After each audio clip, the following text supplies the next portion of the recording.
Ladies and gentlemen, please take your seats. The program will begin momentarily.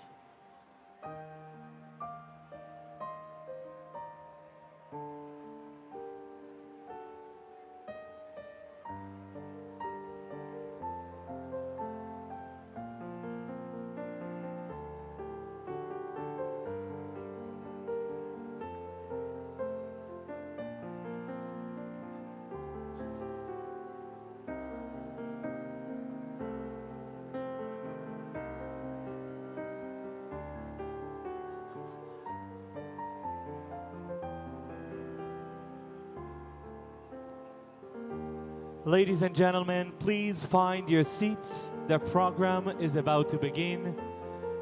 We would like to ask all the remaining guests that's still standing to find your seats as the program should start. Thank you.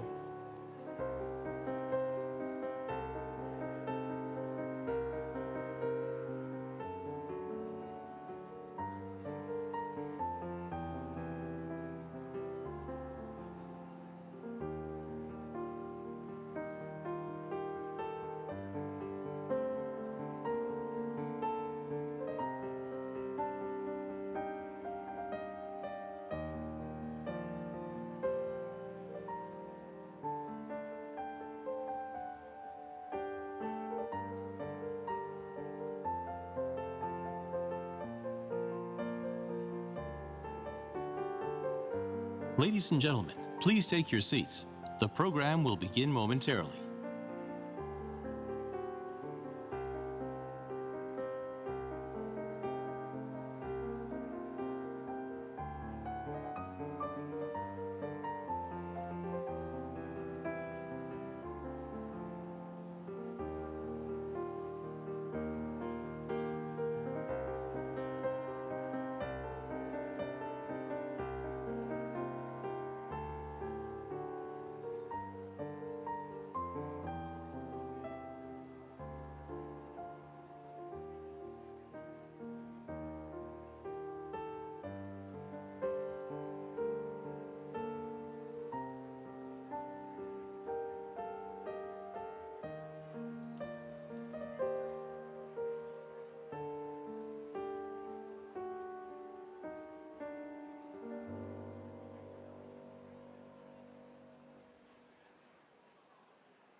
Ladies and gentlemen, please take your seats. The program will begin momentarily.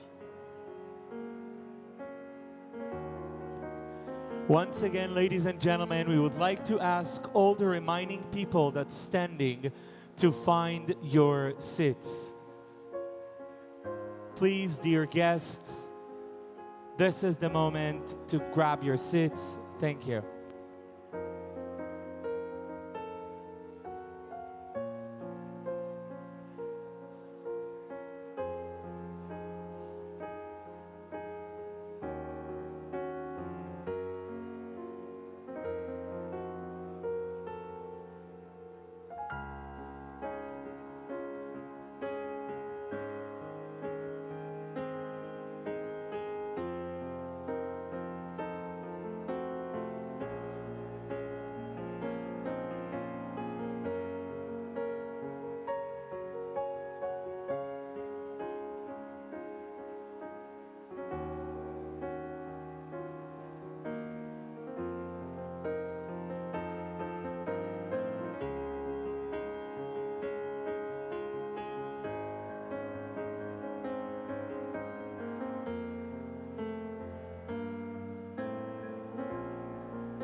Ladies and gentlemen, please take your seats.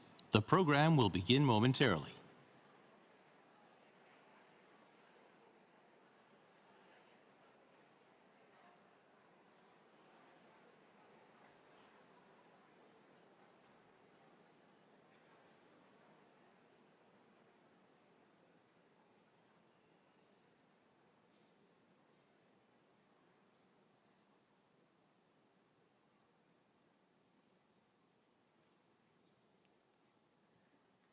Please welcome the Mayor of Los Angeles, Mayor Karen Bass.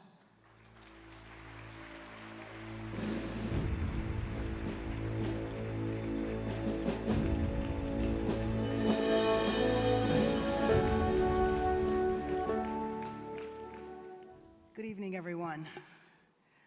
1 year ago, our world changed at the hands of a horrific terrorist attack in Israel. Tonight, we gather together to remember, reflect, and pay tribute to the lives lost and those forever changed around the world and here in LA. I recently visited the Nova exhibit in Culver City, which shows the tragedy of that day in heartbreaking detail. But the stories of what happened must be told, and I thank the community and all those involved in the curation of the exhibit and for bringing it here to LA.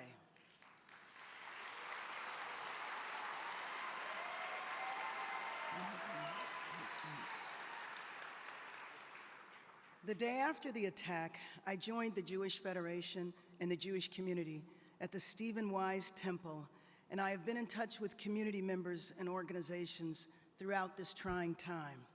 I'm proud to be with you again 1 year later tonight.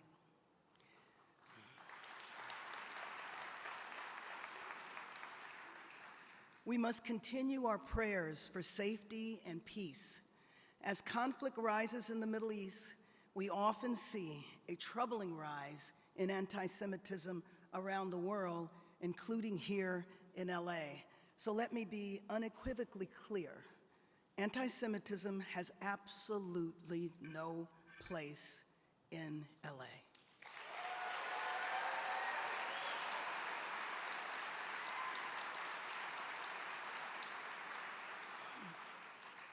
I've been working closely with LAPD and Chief Dominique Choi, and I know he believes that as well.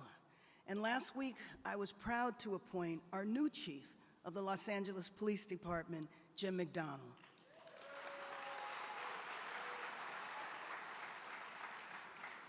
Together, we are all committed to ensuring that the Jewish community always feels safe here at home in LA.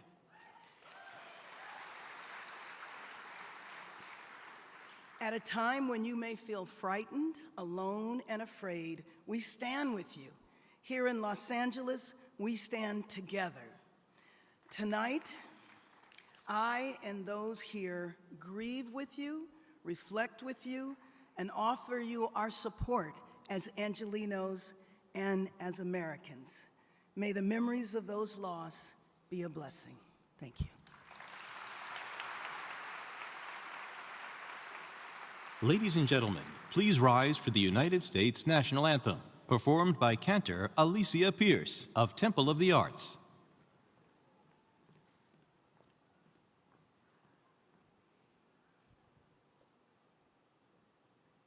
Please join me. Oh, say, can you see by the dawn's early light what so proudly we hailed at the twilight's last gleaming, whose broad stripes and bright stars through the perilous fight o'er the ramparts we watched were so gallantly streaming, and the rockets' red glare, the bombs bursting in air, gave proof through the night that our flag was still there.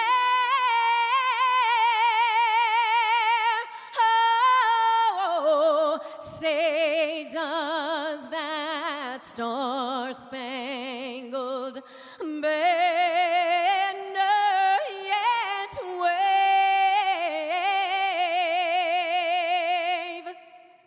o'er the land of the free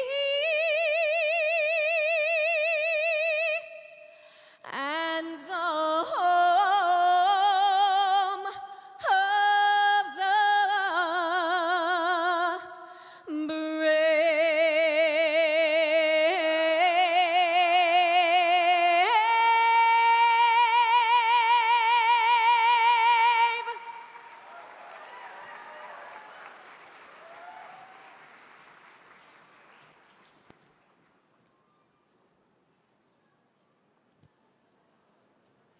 Ladies and gentlemen, please sit back.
October 6, 1973, Saturday, Yom Kippur.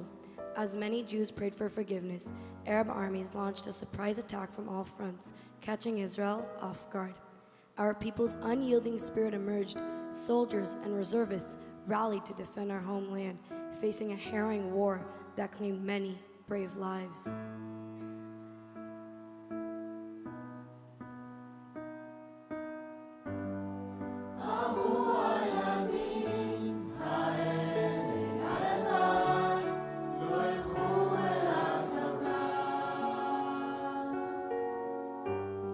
On the morning of October 7, 2023, what should have been a joyous Simchat Torah day became a day of profound darkness and indescribable sorrow for the state of Israel. In southern Israel, a ruthless terrorist attack invaded the homes of innocent Israeli citizens. Among those who fell victim to this unspeakable tragedy were women, children, elderly, and even helpless infants peacefully sleeping in their beds. Their lives were tragically and brutally taken away from them. Their hopes and their dreams were snuffed out of an act of violence that has left a scar on our hearts and our nation.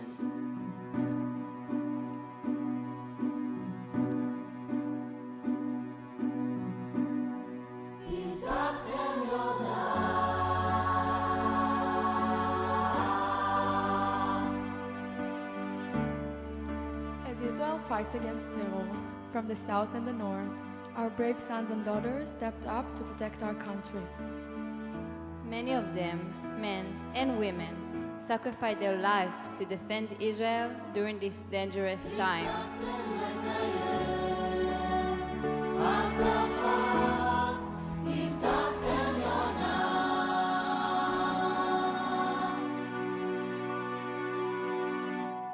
On that same tragic day, 223 innocent civilians fell victim into a cruel fate, kidnapped and forcibly taken as hostages into the Gaza Strip.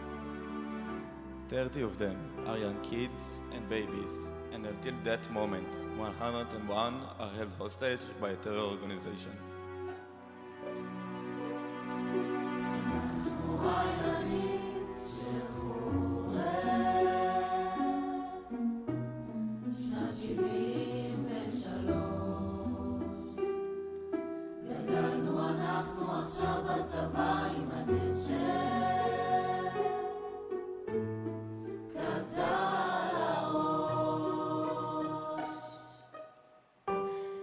In the midst of the tragedy, our children grappled with the question, how did this happen to us? How could they stop the nightmare? How could they forget those horrible moments? And how could they ever go back to being a kid again?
In the year 2024, a horrifying reality persists.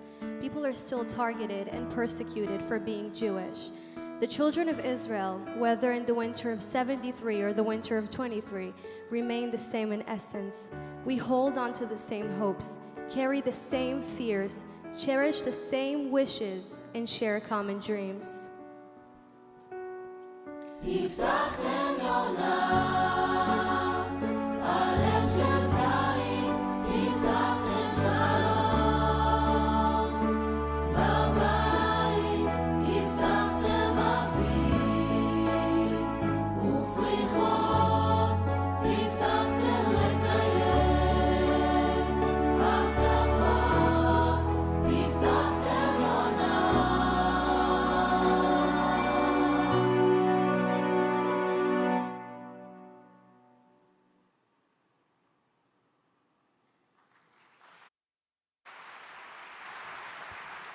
Please welcome the Master of Ceremonies, Moran Atias.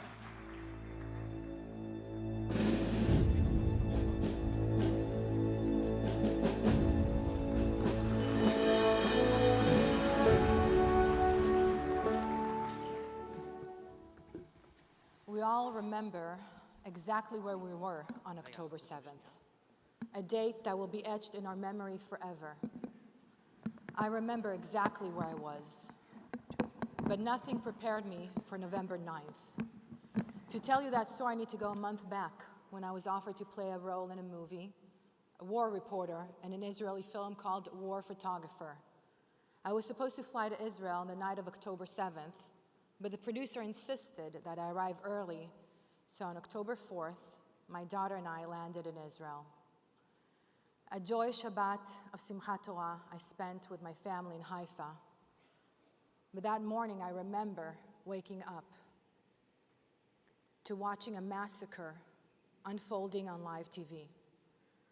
I remember I was holding my baby, shaking. Chaos, blood, death, hundreds of families looking for their loved ones in hospitals. And I volunteered in hospitals in Haiti, in Ichilov, and Soroka. I thought maybe I could be of service. So the next morning, I drove to Soroka, headed south. I remember the streets were empty, just me, a truck, and a tank. And on the other side, lines and lines of cars. And I remember people's faces, terrorized, a horror film. But nothing prepared me for November 9th. I got to Soroka, but they didn't want my help, so I just stood there outside, feeling useless. More than 1,000 dead, and it was confirmed, 250 hostages. But they weren't just numbers. They are people with faces, homes, and dreams. If the world could only see their homes, their families, it will awaken any heart. Maybe this can help bring the hostages back. My first film was at Noah Argamani's home. I remember Noah's parents, Jacob and Leora, telling me how much Noah loves music, and Leora spoke about her joy for life. But nothing Nothing could have prepared me for November 9th. I remember the home of Bar Kuppelstein, the home of Yehudit, Ra'anan, the Katz's family, Doron's, and Sasha's, who are still held in Gaza. I remember Roni Eshel's home, where I met Eyal, her father, who told me Roni was just about to complete her military service, excited to fly to a Taylor Swift concert. Moran, she's going to walk right through that door. Roni and Tyre's unit was gone, but for Eyal, there was only hope. I remember days and nights volunteering at the Forum of the Missing and the Kidnapped. I remember the speeches at the Italian Senate and against the UN Women's Organization for the silence, but nothing could have prepared me for November 9th. Then came November 9th. My friend Erez from the Forum got a text, and he looked at me, and I looked back and I said, "What?" They found her. Roni, alive, but he just shook his head.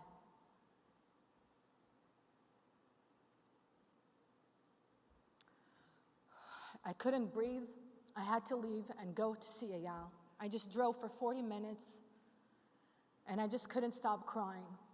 I had so much hope. I had imagined that moment that Roni would come right through that door and give her father a hug. I begged God to help me stop crying, but I just couldn't stop the tears. And there he was, Eyal, so kind, welcoming me, offering me a hug. I will always remember that hug. In his most painful loss, he chose love. I never made that film or photographer, and we lived a real war, but the movies we made weren't about war. They were about love, a love that I grew deeper for my people. I am forever grateful that Aviv, the producer, insisted I arrive early, because on October 7th, there's no other place in the world I'd rather be. Tonight, I remember how lucky I am that my daughter and I are alive, that I get to hug her. On October 7th, 1,200 lives were taken forever, and today, a year later, 101 are still held hostage by Hamas. We remember, so their memories live on within us, tonight and forever. Am Yisrael Chai, a vow in their memory to rise in unity. Now please welcome Rabbi David Baron, founding rabbi of the Temple of the Arts.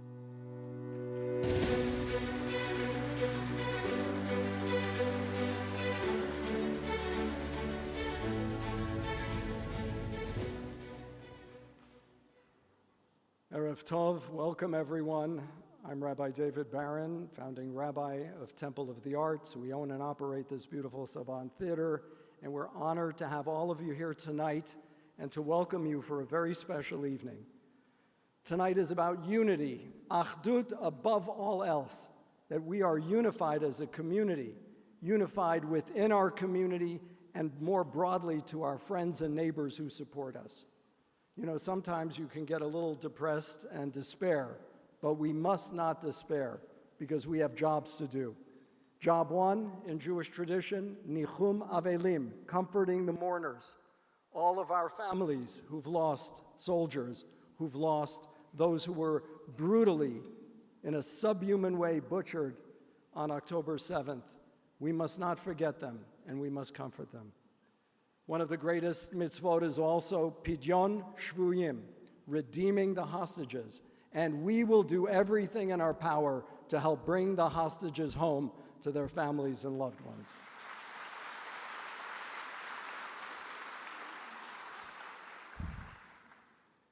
Unity also means calling out the haters and the liars. And I must tell you, one of the people who's here tonight is a good friend, Bishop Juan Carlos Mendez. He represents 2,300 churches throughout the United States and around the world. and they stand with the state of Israel and with the Jewish people.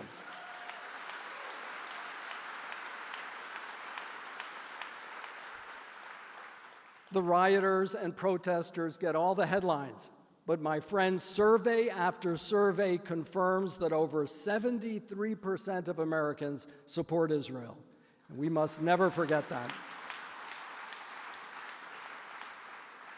So that means standing unafraid, unbowed, unified, to call out hatred, to call out evil as it exists, and also unafraid to call out the source of so much anti-Semitism, which is nothing less than radical Islam. And we must be willing to say that word.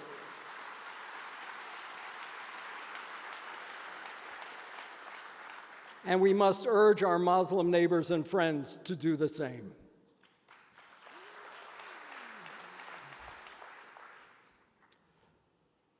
I came across a quote that really moved me today, and I don't know how these words came out of this woman's mouth. Her name is Sarit Zussman, and she spoke at the funeral of her son, a soldier who fell in Gaza.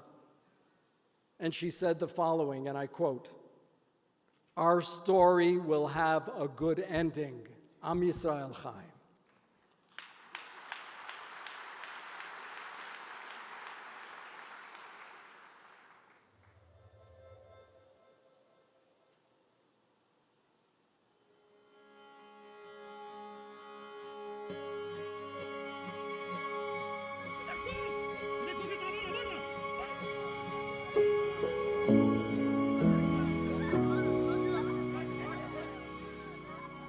This site marks the location of the deadliest massacre of the Jewish people since the Holocaust. Well, basically, the stories over here, every room is even worse than the other one. An act of medieval savagery. I saw things that I didn't imagine could be done to people. And to be a Jew tonight is to take all of this personally. Committing acts that are meant to crush our collective spirit. Will they do that to us? No! And in this house of mourning, we stand together.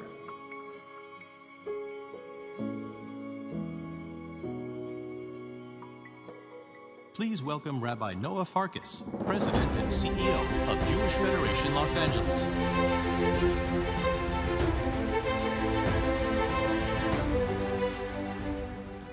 Good evening.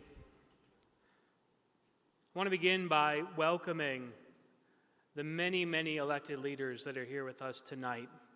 There are too many of you to recognize individually, but I would like to recognize you collectively. Can we all just give them a round of applause for joining us and supporting us?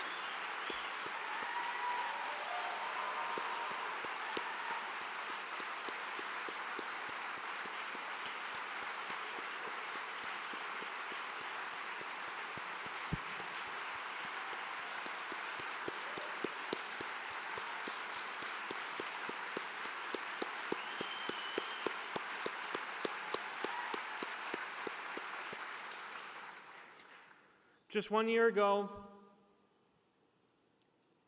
I stood on a stage just like this, and as the video said, I welcomed these elected officials and others to a house of mourning.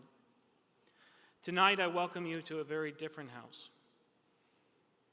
A house of people who still grieve. A house of people who still mourn. But a house of whose people a resolve, a strength, a resiliency like no other has shown itself. Our mettle has been tested, and we have prevailed. And I want to welcome you to a house of a people transformed, a world transformed. But more importantly, I want to welcome you to this place of hope, of resiliency, and strength that is the Jewish people.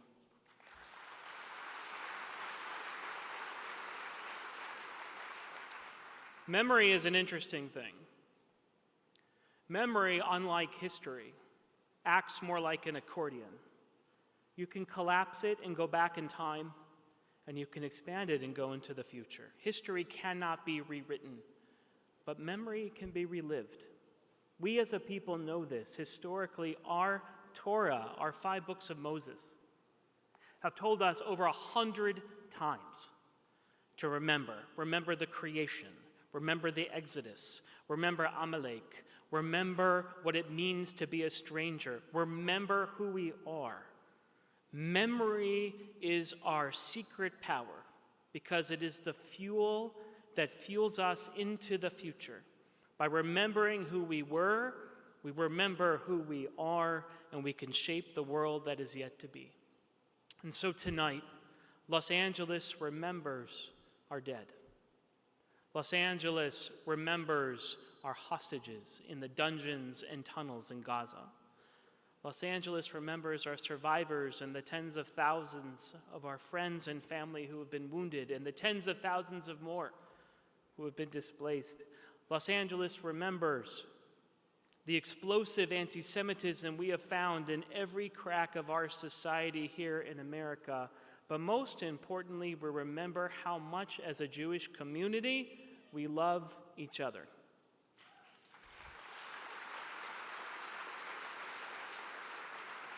We remember who we are and what values we stand for democracy, for liberalism, for critical thinking, for making the world a better place, for truth, and for justice. We remember, above all, the spirit that we have given to the world that says that the future does not have to look like the past. And so 1 year on, we remember with sadness and sorrow, but we also remember with strength. Am Yisrael Chai, the people of Israel live.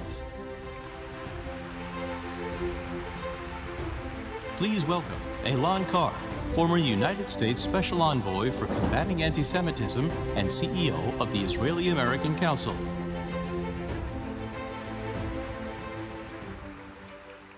It would have been unbearable enough if we gathered here this evening to remember and mourn together on events long since past.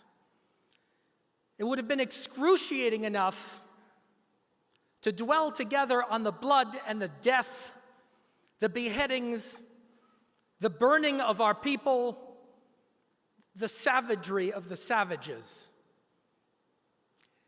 But we are not here to remember events long past because, alas, 1 year after that terrible day, the state of Israel is still fighting for its very right to exist.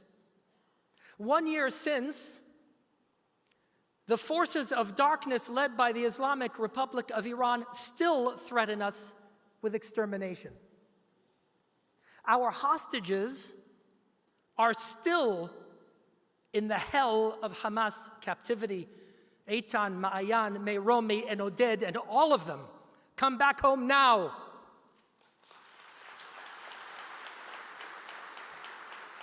One year since, our soldiers, our brave heroes of the IDF, are still endangering themselves every moment as we sit here today, and some of their parents are in the room, so that we can live and thrive.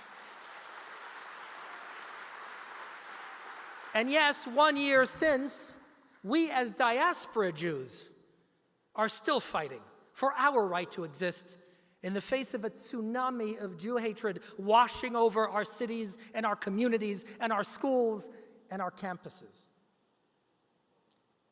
My friends, we gather here tonight at a time of the year that compels us to remember and reflect.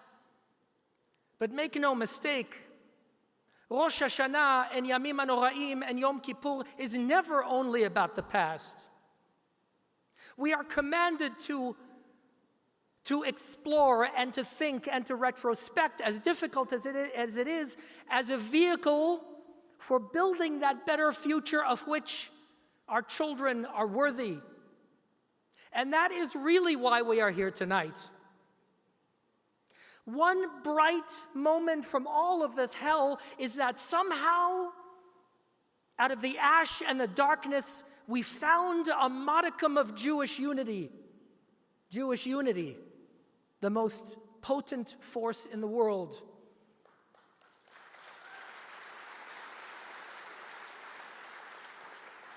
And so while we say, Tichle shana v'kileloteha, may the year and its curses end, we look with hope. We look with hope to a new year and its blessings. And let us resolve tonight that while we cannot control what happened to us and while we cannot go back in time, we certainly can control our response. And let us stand shoulder to shoulder and arm in arm as we together resolve to fight, as we together resolve to win, as we resolve together to invest in our children so that they are proud Jews and so that they meet every challenge with pride. That's the answer.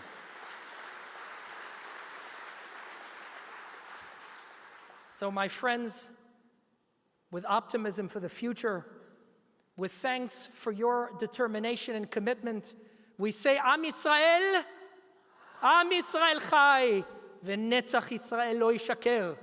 B'yachad nenatzach.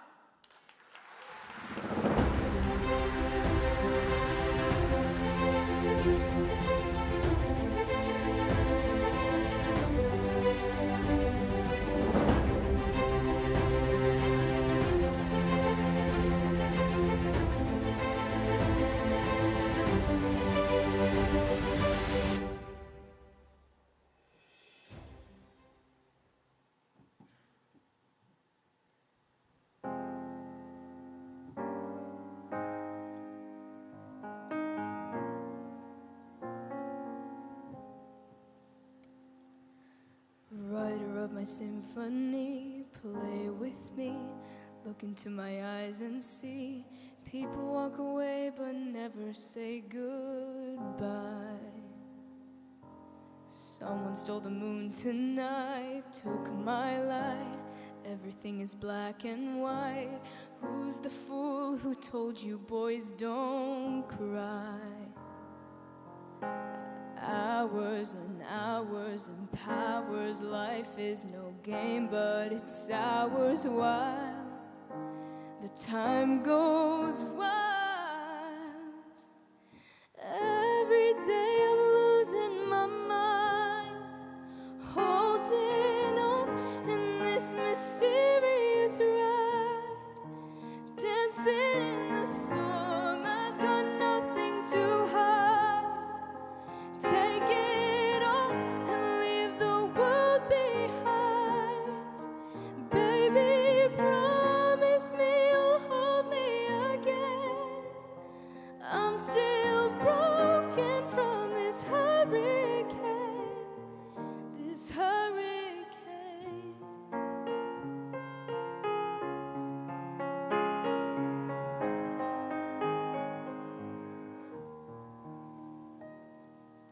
Living in a fantasy, ecstasy, everything is meant to be.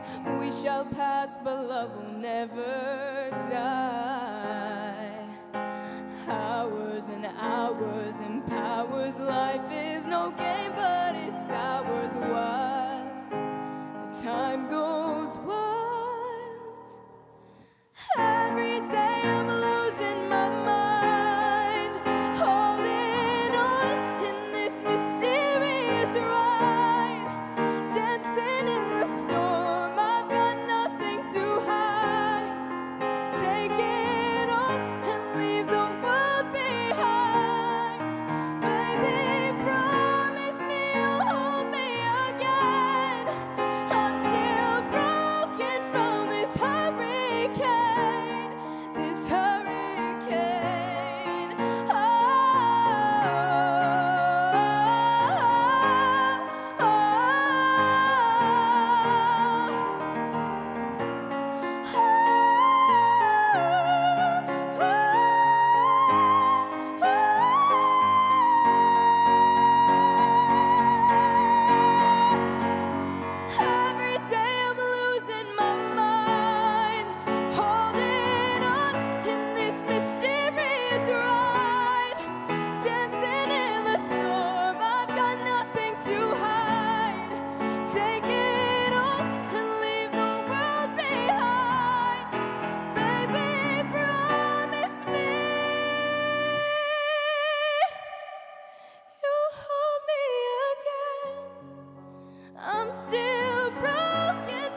לא צריך מילים גדולות, רק תפילות, אפילו אם קשה לראות, תמיד אתה משאיר לי אור אחד קטן.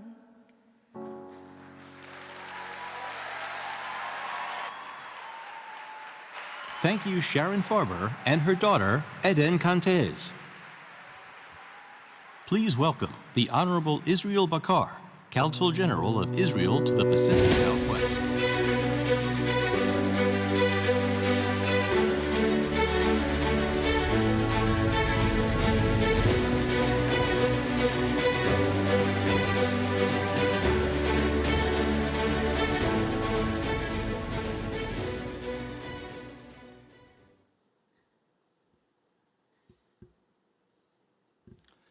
Dear friends,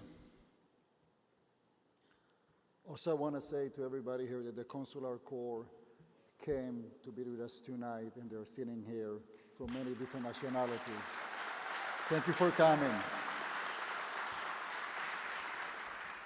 The October 7 massacre is not just another event in our history. It is one of the most consequential events ever.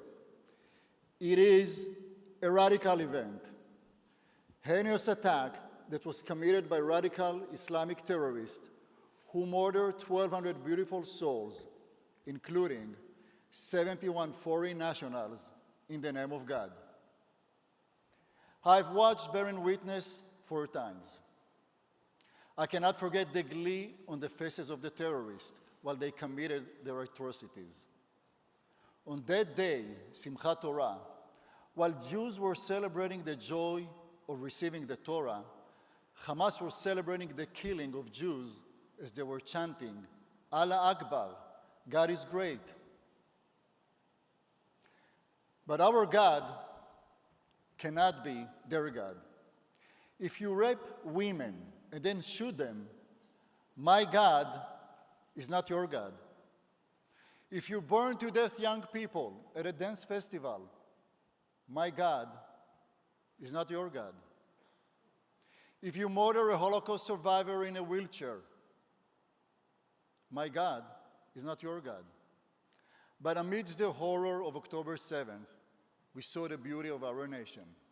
Civilians who left their homes or synagogues and ran to save their brothers and sisters in need. Some fought with their bare hands against the terrorists. There were many acts of courage and heroism on that day. And yes, unfortunately, there were many failures on October 7th, and the Jewish nation has learned 4 significant lessons. First, when an enemy tells you that they're going to do something, believe them. Second, there is no difference between anti-Semitism and anti-Zionism.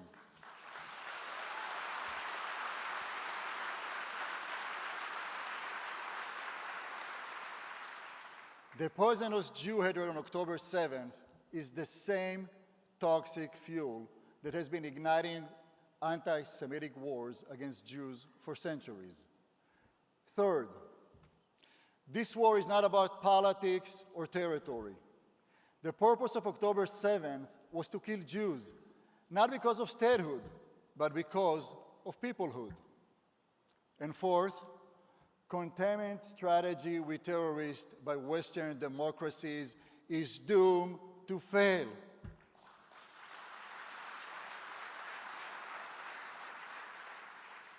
And the only way we will win this war is if we fight together and are united. And I know no one understands it better than this dynamic Los Angeles Jewish community and our allies. And since that day, you have been constant in your support. And that support must remain constant. We are in a fight for our lives and the lives of our hostages. And none of us can be free as long as there is one hostage in the hands of Hamas.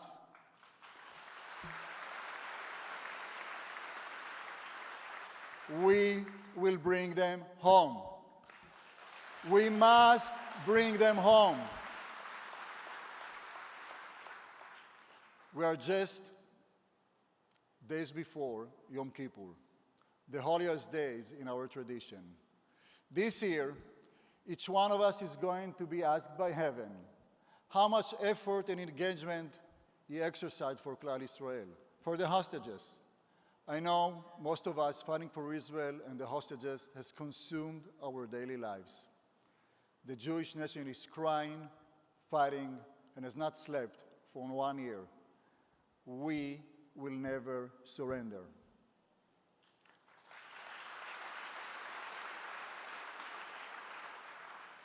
My dear brothers and sisters, never forget, we are bound by a shared destiny. We are one. We are one family. Am Israel Chai.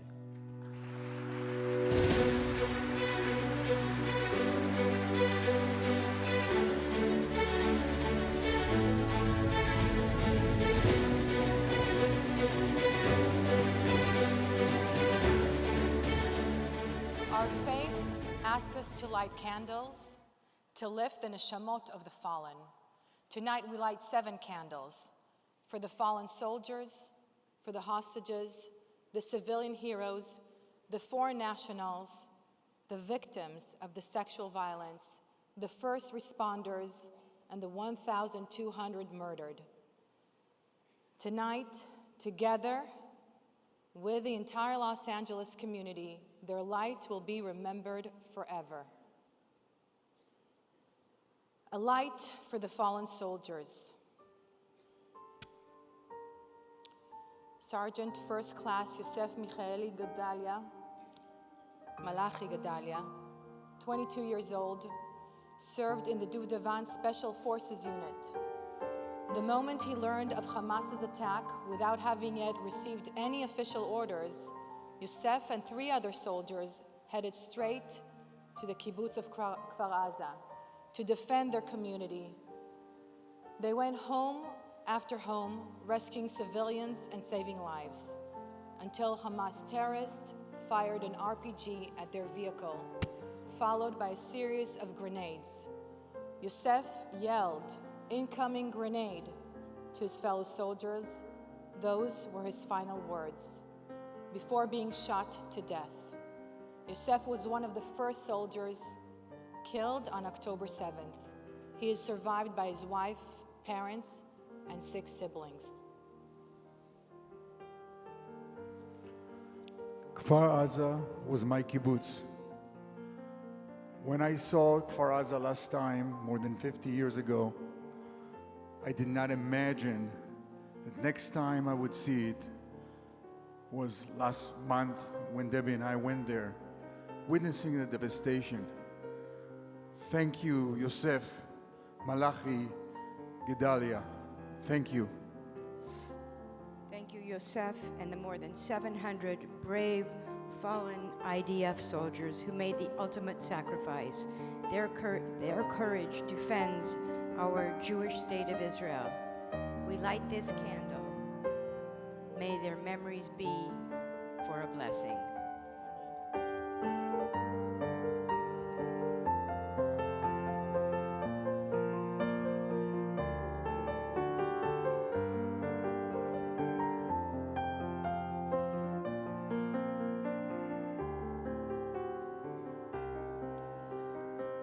A light for the hostages.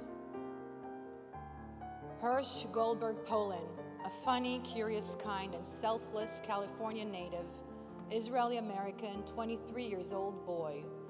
Hirsch went to the Nova Festival to celebrate peace and life, but was brutally injured and kidnapped by Hamas.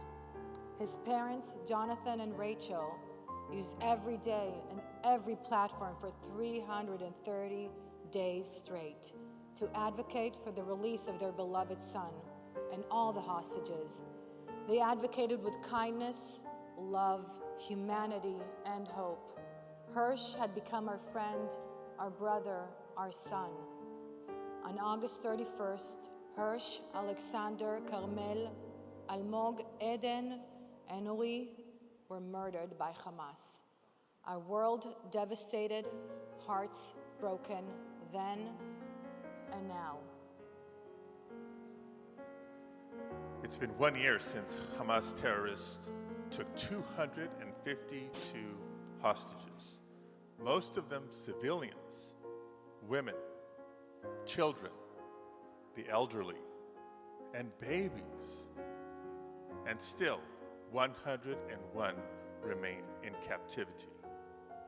But we are committed to doing everything we can to make sure that the remaining hostages in captivity come home. On behalf of all your elected leaders who are here tonight, and many who are not, I stand with all of you tonight, and in the memory of Hirsch Goldberg Pullen and all the hostages whose bright light was extinguished, we light this candle. May their memories live on and forever be a blessing.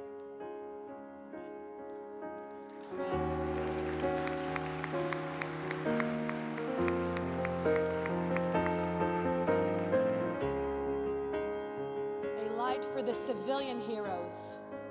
Ben Shimoni was a passionate music lover with a kind heart and a gentle spirit. He went to the Nova Music Festival, and at 6:29 a.m., Ben transformed from an ordinary citizen into an extraordinary hero. He fled the terrorist attack with 4 strangers in his car, whom he drove to safety. Despite their pleas to stay, he returned to save others. On a second trip, he saved 5 more people. Despite their pleas to stay, he returned yet again to save more, but this time was ambushed and met his own unfortunate death. He was 31 when he died. Ben saved 9 lives, and his selfless actions cemented his legacy as a hero. There are many stories like Ben's, extraordinary acts of heroism by those making the ultimate sacrifice, their lives, to protect and save others. We light this candle in honor of all the civilian heroes who will forever be remembered for their bravery and their selflessness. May their legacy shine on brightly and live in our hearts forever.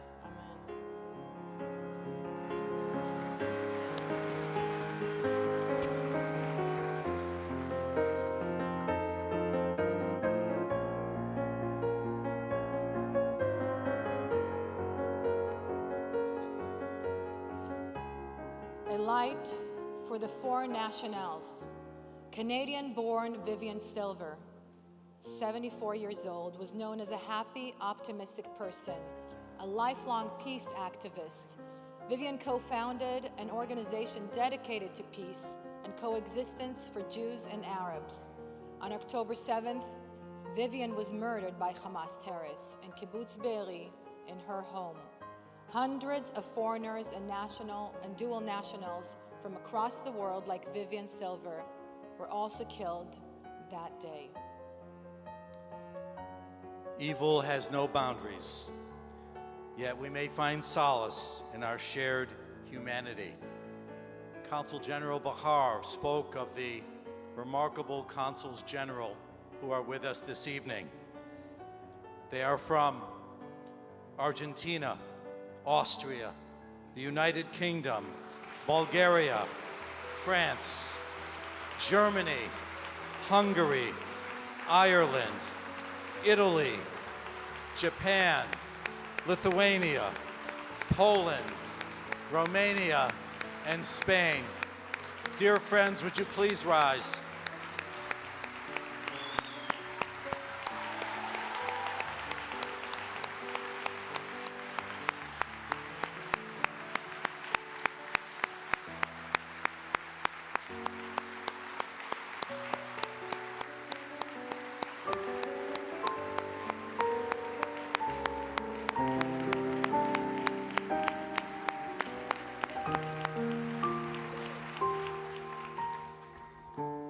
These friends have been with us from the very, very beginning. Tonight, we light this candle in memory of Vivian Silver and the hundreds of innocent foreign nationals and dual citizens who were murdered on October 7th. May their memories be a blessing for their families, for their communities, and for their respective countries. Amen. Amen.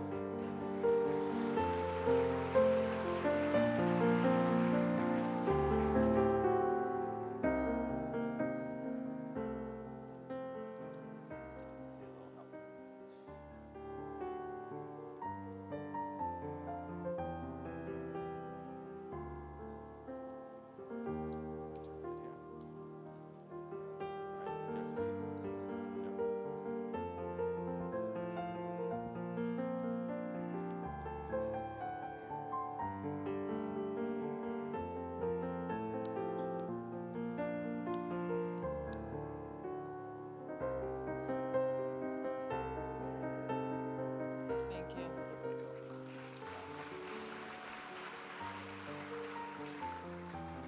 A light for women and victims of sexual violence. Amit Susanna was held hostage by Hamas for 55 days. When she was freed, she was the first female hostage to speak out publicly about the horrific sexual abuse she endured at the hands of Hamas. She bravely told the New York Times her harrowing testimony, challenging the world's, if I may say, disgusting denial, and continues to do this till this day. Countless innocent women and girls endured horrific acts of sexual violence, body mutilation, suffering unimaginable traumas. And most of these women were murdered immediately following such vile acts. We are here to be their voice. As we light this candle in honor of the women who have endured the unimaginable horrors of sexual violence and rape, we pledge to amplify their voices and share their stories with the world, and demand that their pain never be silenced nor dismissed. May this flame burn brightly as a symbol of their resilience, and may we commit to ensuring that sexual violence will never be tolerated. Amen.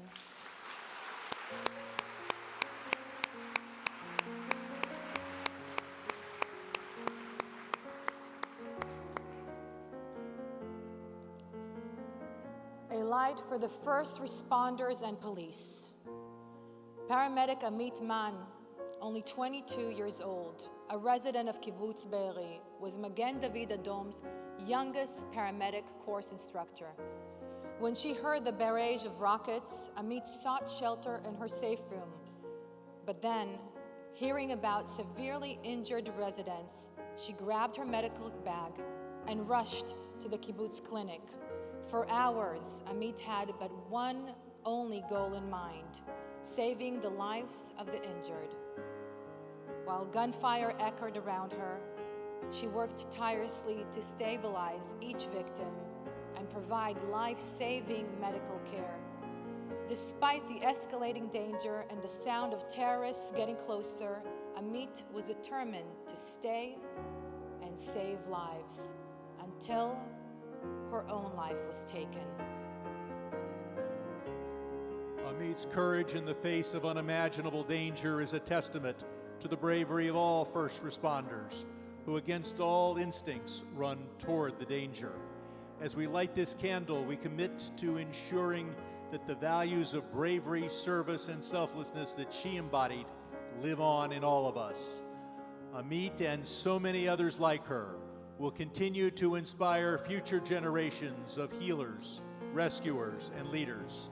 In her name, and in the name of all those who have given everything for the sake of others, we carry this torch forward. Amen.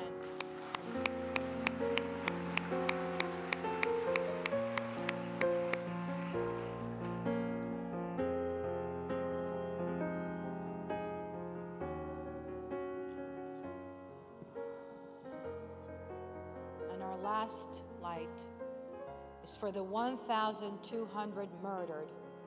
October 7th marks the deadliest attack against the Jewish people since the Holocaust. Over 1,200 innocent lives. families shattered, communities devastated, and the world was left to grapple with pure evil.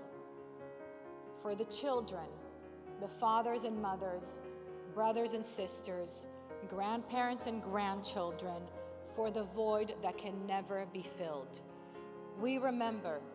LA will always remember and continue to share their light. As a devoted ally of the Jewish community, I stand before you, not just to witness your pain, but to bear it with you. Together we condemn the senseless violence that has torn through this community, striking at the core of our shared humanity. Today we stand united, bound by sorrow, and by a steadfast resolve to rise against hatred in all of its forms, to defend the dignity of every life, and to ensure that such atrocities are met with the strongest force of justice and love.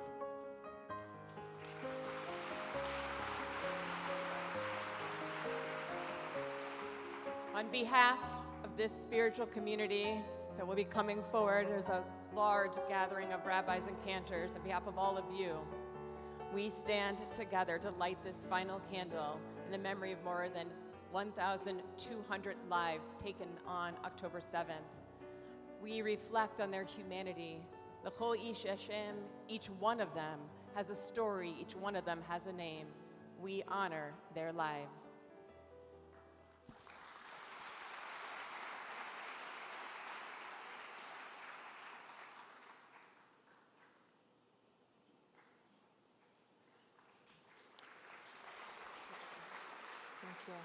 Thank you. To honor the memory of all those who perished, we look to our community of rabbis to lead us in the Kaddish prayer. Please rise and hold up your candles as we recite this blessing to heal our hearts and dedicate our prayers to the memory of all of them.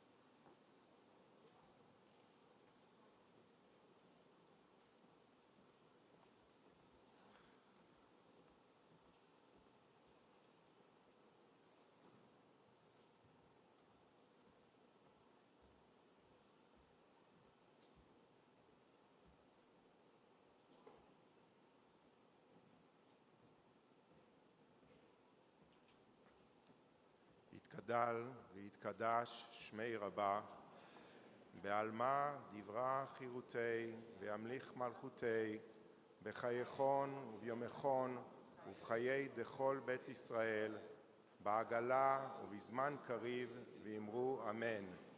יהא שמי רבה מבורך לעולם ולמי עולמיה. יתברך וישתבח ויתפאר ויתרומם ויתנשא, ויתהדר ויתעלה ויתהלל שמי דקודשה בריחו. לעילה ולעילה מן כל ברכתה ושירתה, תושבחתה ונחמתה, דאמירן בעלמא, ואמרו אמן. יהא שלמה רבה מן שמיה, וחיים עלינו ועל כל ישראל, ואמרו אמן. עושה השלום במרומיו, הוא יעשה שלום עלינו ועל כל ישראל ועל כל יושבי תבל, ואמרו אמן.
Countless families live daily with both hope and fear, agonizing over the fates of their loved ones, who for 365 days are still held hostage by Hamas.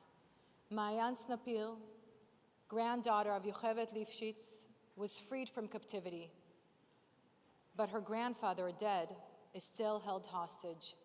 Maayan has bravely transformed her pain into action, raising awareness not only for her grandparents, but for all the hostages. Please welcome to the stage Maayan Snapil.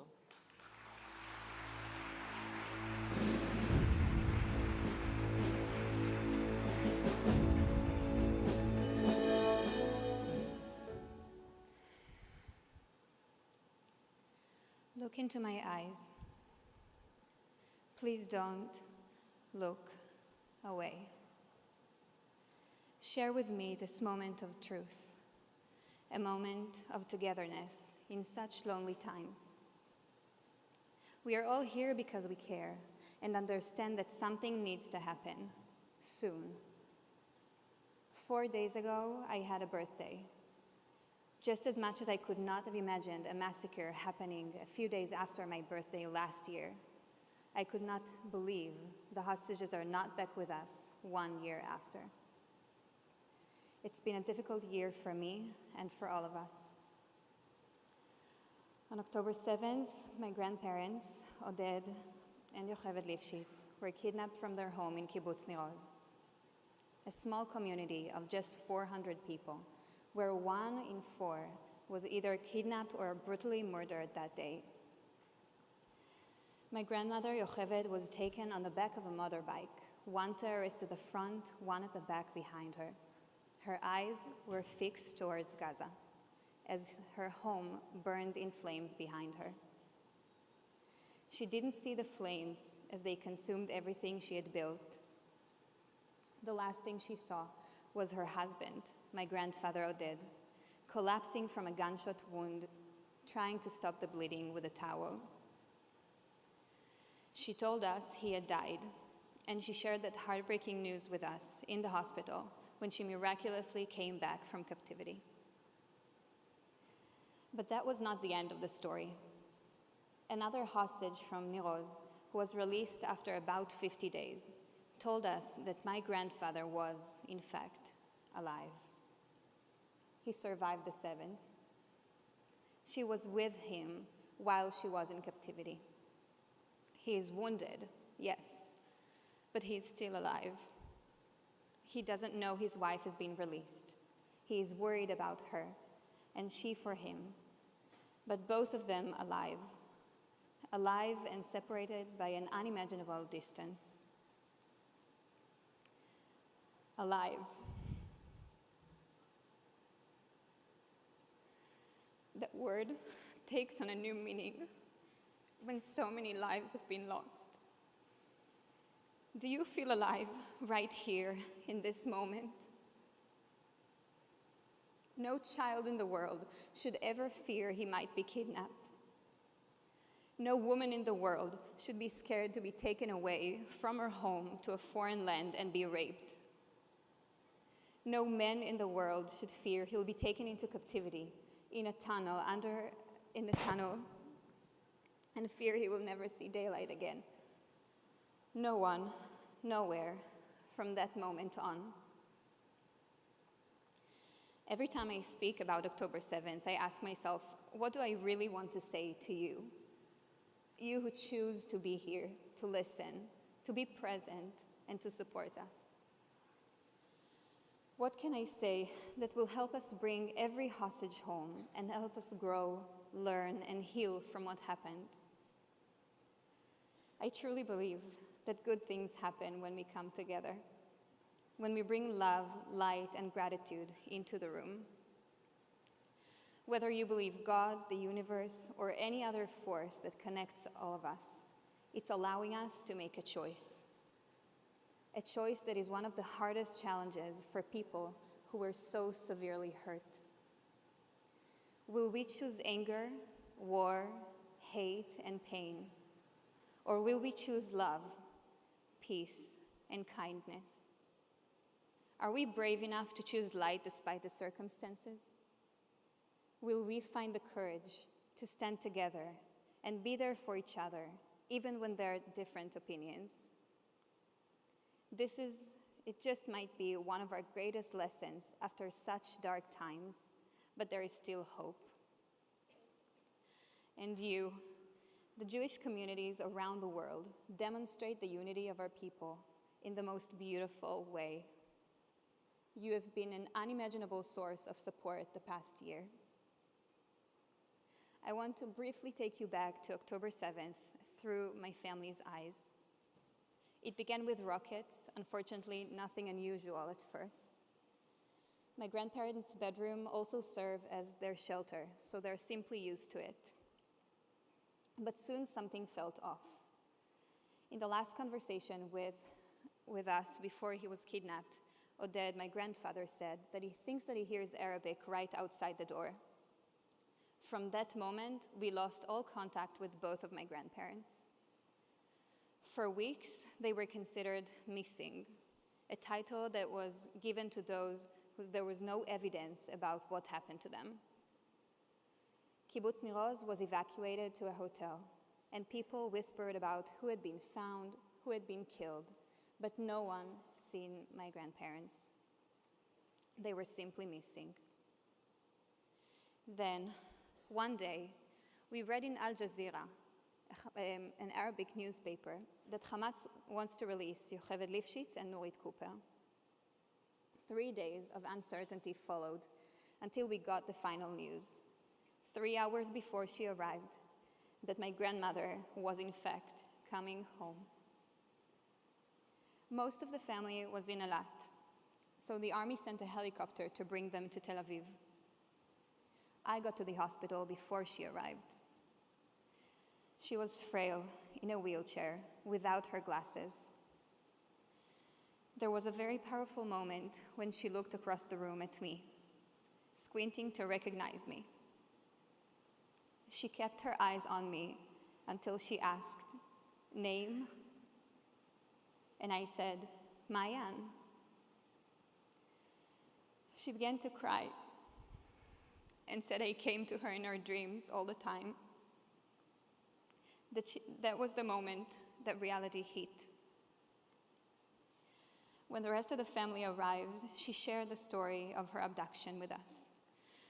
How she saw my grandfather collapse from a gunshot wound, how she believed he had died, and how she was taken underground, walking miles in underground tunnels into a small dark room where she was held with a few others.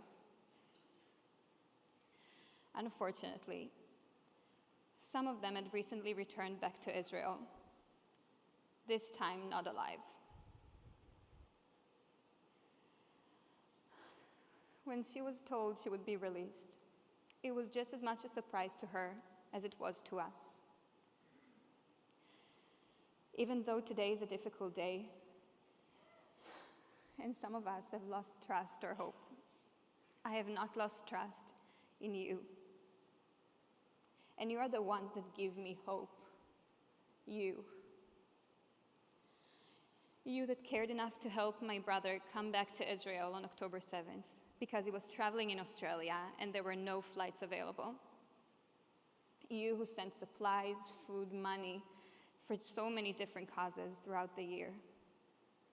You whom I've been personally met in Israel for months, group after group, hundreds of them. People who come to simply show how much they care. You who host me with an open heart and an open hand while I'm here in the US, helping me do the one thing God told me I need to do when I speak to you. Bring them hope so that we will have a better world to bring them home to.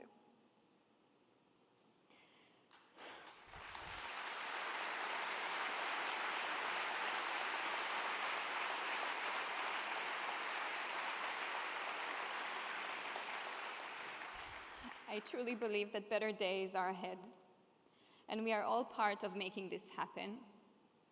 The world's Jewish communities have been an incredible source of strength for us this past year, and they deserve our deepest thanks. We must continue to support one another We must remember that the hostages still waiting to come back home are not just numbers. They are parents, grandparents, children, siblings, and friends. Thank you for being here. Thank you for your support. There is so much love in this room. Simply look around you to the right and to the left. This is us. This is who we are, how we come together. And if you really listen carefully and closely, and maybe even close your eyes, you just might be able to hear them. They can hear us. They're coming home. There is so much love in my heart for you. I thank you and I love you.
So this song I wrote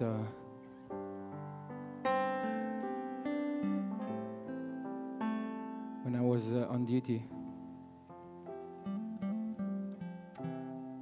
Reserve. And it's all about the hostages.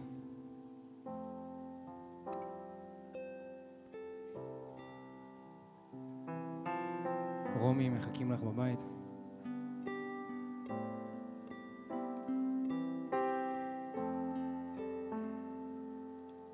אבא קום כבר אבא תתעורר. אמא פה פצועה זה לא עובר. אמא אבא שוב הלך לישון. אולי כי יום שבת ולא ראשון. עם כל הרעשים הבלגן. ואין טעם הכל סתם. תחזירו לי אותו עכשיו הביתה. ואין טעם הכל סתם. תחזירו לי אותה עכשיו הביתה, הביתה.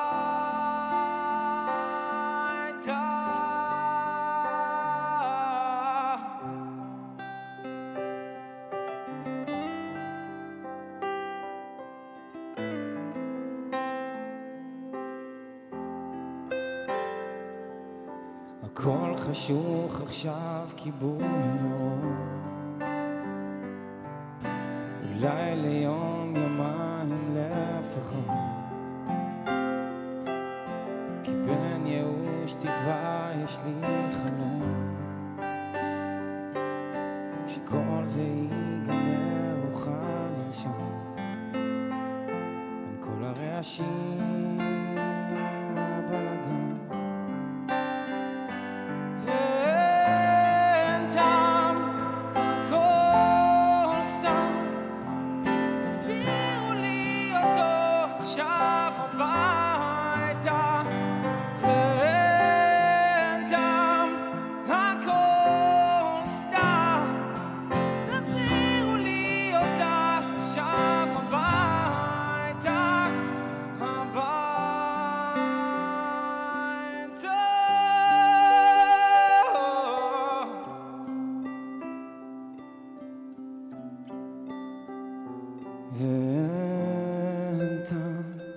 הכל סתם.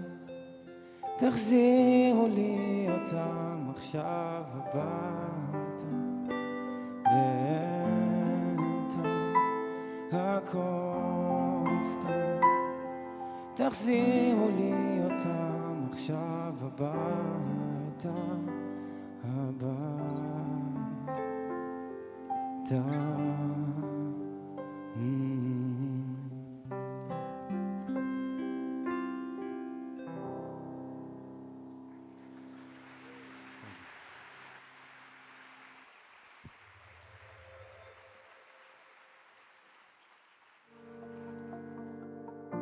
There has never been more of an opportunity for Jewish renewal and growth than right now. There will come a time when posterity will ask of us, what did you do? Today, we must turn our grief into action. We, together, are living proof that Hamas will not destroy our spirit. Only in our unity is there strength. Only in our unity is there justice. They need us now because we are them and they are us. And so we need us now.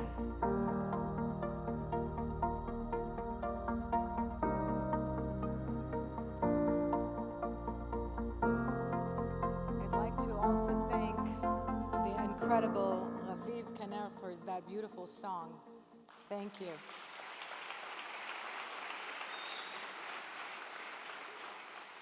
The Talmud teaches, whoever saves one life, it is as if he saved the entire world. Tonight we honor those who saved lives. Tonight we honor the resilience of the people of Israel and the resilience of the Jewish communities around the world. Within hours after the attack, Israeli society mobilized. The Jewish community around the world mobilized. Food and clothing distributions, emergency services, medical assistance, mental health, and pop-up schools. Tens of thousands of volunteers flew to Israel to volunteer for military service, help Israeli farmers with agriculture work, and to help support the victim of terrorism and evacuees. More than $1.4 billion was donated to assist with Israel's recovery from across the world. This Los Angeles community raised well beyond $35 million.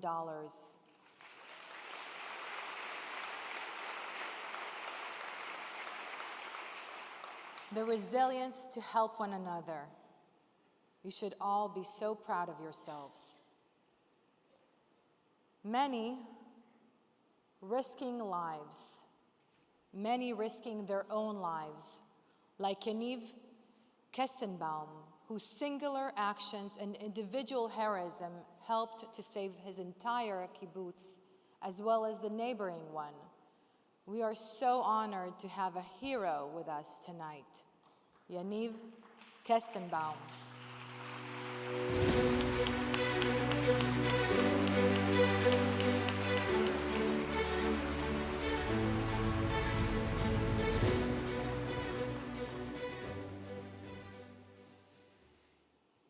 Good evening, everyone. I'm Yaniv Kestenbaum, the security chief of Kibbutz Or HaNer, located less than 3 kilometers from Gaza. A year ago, on October 7th, we woke up at 6:29 a.m. on a Saturday. It was just like any other morning with sirens. Out of habit, my family got up and ran to the shelter. The children went back to sleep in the shelter, and my wife and I joined them, waiting 5 minutes before heading back to sleep ourselves. But this morning, something was different. The sirens didn't stop. Soon, we began hearing the whistling sound of rockets and mortars falling onto the kibbutz. As part of my role I knew I had to go out because something unusual was happening. As I opened the door, while my wife grabbed my hand, crying and begged me to stay inside, a rocket hit a house across from us and threw me back into our house. In a rush, I helped my wife back into the shelter and headed out.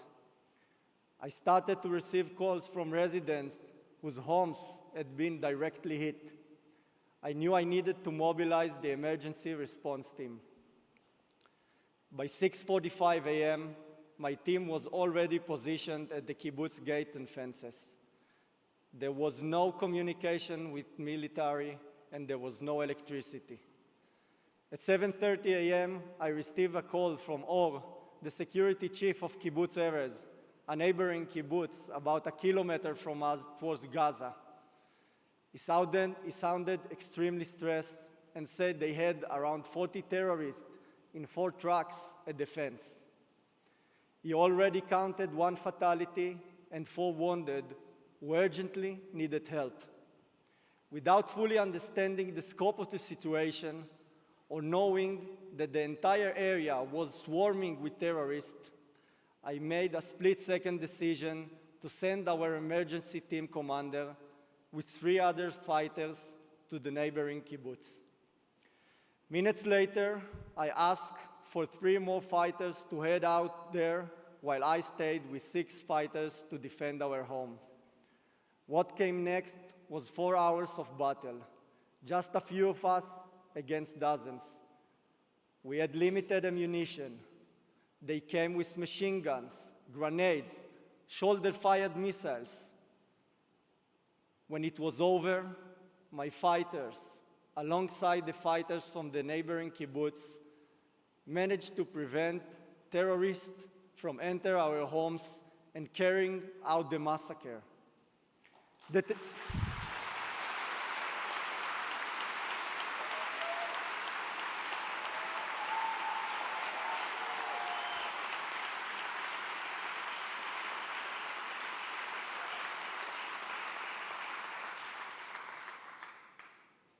entire day, we remained alone, without outside help. The emergency squad guarded the kibbutz, and the residents stayed locked in their shelters. I have many memories from that day, but there's still one moment I can't get out of my head. Around 11 a.m., I received information that there was a white pickup truck with terrorists in the back heading down the access road toward the kibbutz. I was at the gate with 2 fighters ready to battle them. And that's when I realized it was Or's pickup truck that Kibbutz Erez security officer was coming to meet us. I yelled to everyone not to shoot and opened the gate. They drove into the kibbutz slowly, all sitting in the back of the truck. And that's when I saw Amir underneath him. We didn't say a word. Amir is a good friend of mine, and only in that moment I did realize that he was the one who had been killed from the Erez emergency response team early that morning. I saw his body. There seems to be complete silence. For a second, I felt myself choking up, but I shook my head, realizing this wasn't the time. Now I had to stay focused. Even today, his quiet face lying there in the truck doesn't leave my mind. We spent all that night and the following day alone. We heard gunfire through the night. My team consistently moved from one area to another, shooting to prevent further infiltration attempts. Only Sunday evening, first soldiers arrived to secure the area and help us defend the people and the place we had fought to protect. By Monday morning, we began evacuating the kibbutz. On October 7th, I lost many friends and colleagues. 8 security chiefs from the kibbutzim and 48 emergency fighters were killed that day. People who defend our communities, true heroes who left their families behind to fight knowing they may never return. One of them was my dear friend Tal Eilon from Kibbutz Kfar Aza, after whom I named my daughter Goni Tal. Over the next 6 months, my family and our community lived as refugees in hotels. I stayed in the kibbutz with the emergency team, and my wife, Adi, who is the true hero, traveled across the country with our 2 sons and a baby on the way. My children, who had lived for a half year away from home and without their father, were on the verge of breaking down. A month after our baby daughter's birth, my family, along with our entire community, decided to return home. We were ready. The Oraner community, my community, was first to return to the region. Today, most of the communities have returned, and together we are rebuilding our strength and resilience.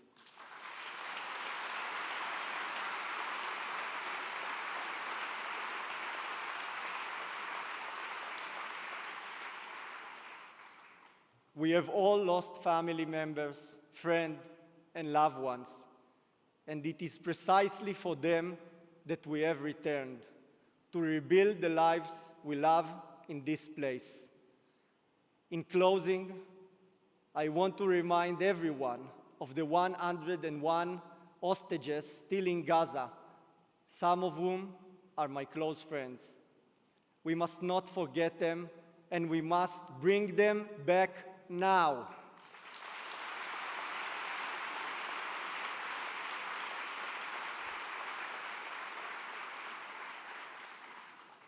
Thank you all for your care and willingness to listen and help. Thank you.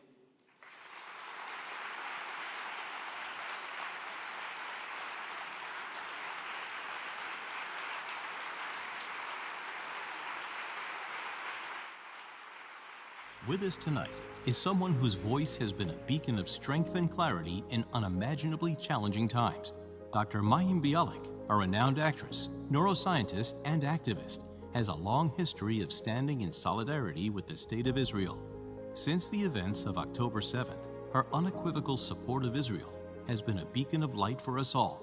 In a time when many within Hollywood have been reticent to speak out, Mayim has used her platform to boldly and courageously stand firmly with her people and against the forces of hatred and terror. Her unwavering dedication to truth and justice has made her one of the most powerful and outspoken voices in the entertainment industry. As we gather here tonight, we honor Mayim Bialik with our Community Impact Recognition for her courage and unwavering convictions, and for reminding us all of the power a single voice can have to ignite change, spread hope, and inspire a nation. Ladies and gentlemen, please welcome to the stage, Mayim Bialik.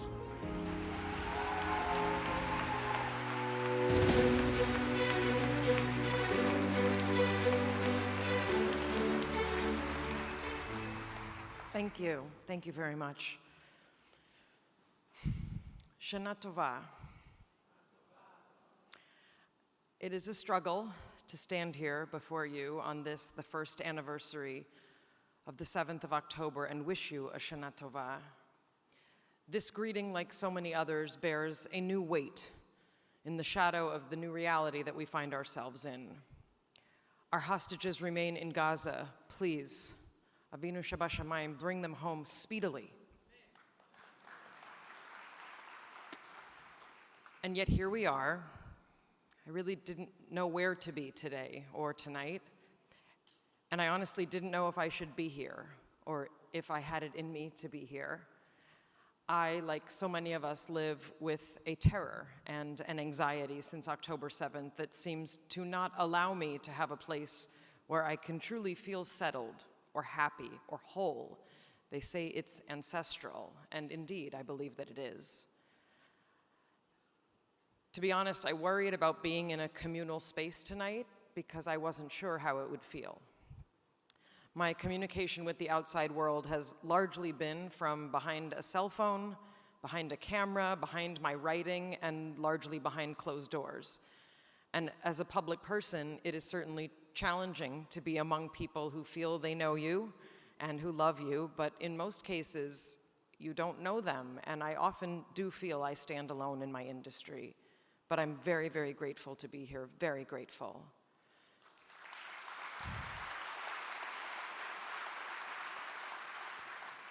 We say that Rosh Hashanah is the birthday of the world. It's a celebration. And yet, we are here to commemorate an unimaginable first, which has no elements of celebration. And in fact, for many of us, this entire year has been one lacking the capacity for celebration in its purest form. We've all celebrated someone's birthday this year, or an anniversary perhaps. For those of us whose children graduated from high school this year, it was thrilling as we ushered our children into a new identity and a fantastic life full of hope and promise. But even at those times, I know I'm not alone in that it was hard to celebrate fully. There was a part of me here, and I could be joyful at times, but also there was always a part of me there. Pictures captured so many moments this year, but before and after every event, every party, every celebration, I know what I was doing. I was scanning the news. I was looking for names of soldiers that I might be related to. I was reading op-ed after op-ed from every side of the tragic conversation that the world is having. Our tradition tells us that this is also the time of year when Adam and Eve were created. The first humans were born at this time of year, and there's something incredibly bitter about this right now. October 7th created a deeper experience of our otherness than most of us have experienced in our lifetimes.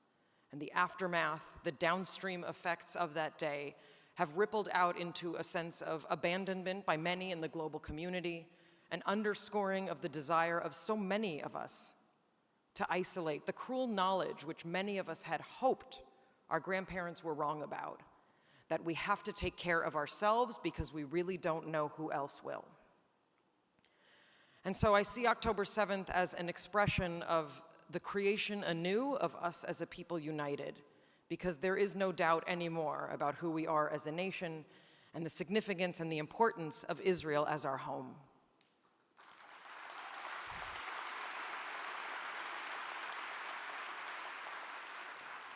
And in case the definition of Zionism is unclear, Israel is the historical, spiritual, metaphorical, and literal home of the Jewish people now and forever.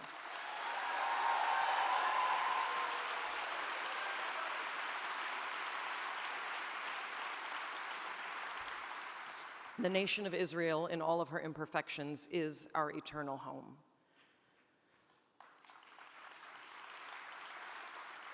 My presence on social media has drawn attention that I never imagined it would since October 7th.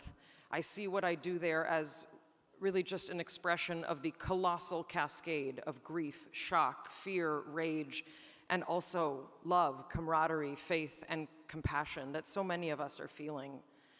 There is an enormous lack of understanding about Israel, about the Middle East, about the Jewish people, about terror, and about hope. I'm very grateful that I've been even a small part of defending the Jewish people, defending Israel, and defending our right, liot am chofshi be'artzeinu, to be a free people in our homeland.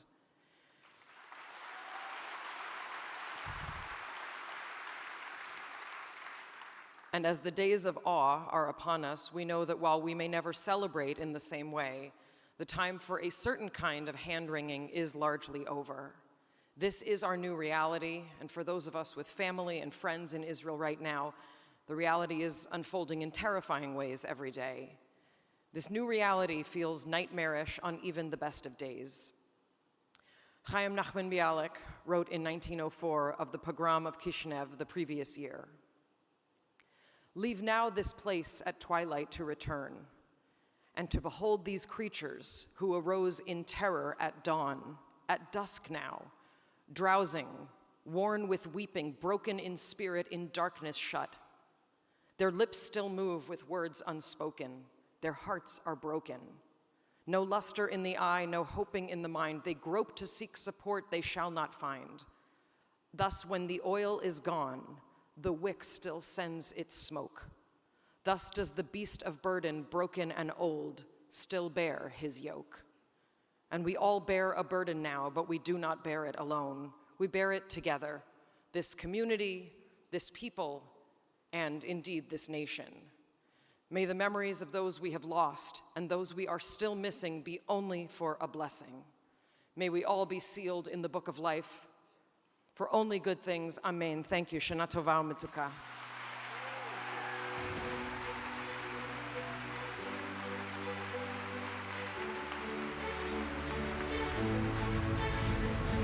Please welcome Roz Rothstein, CEO and co-founder of Stand With Us.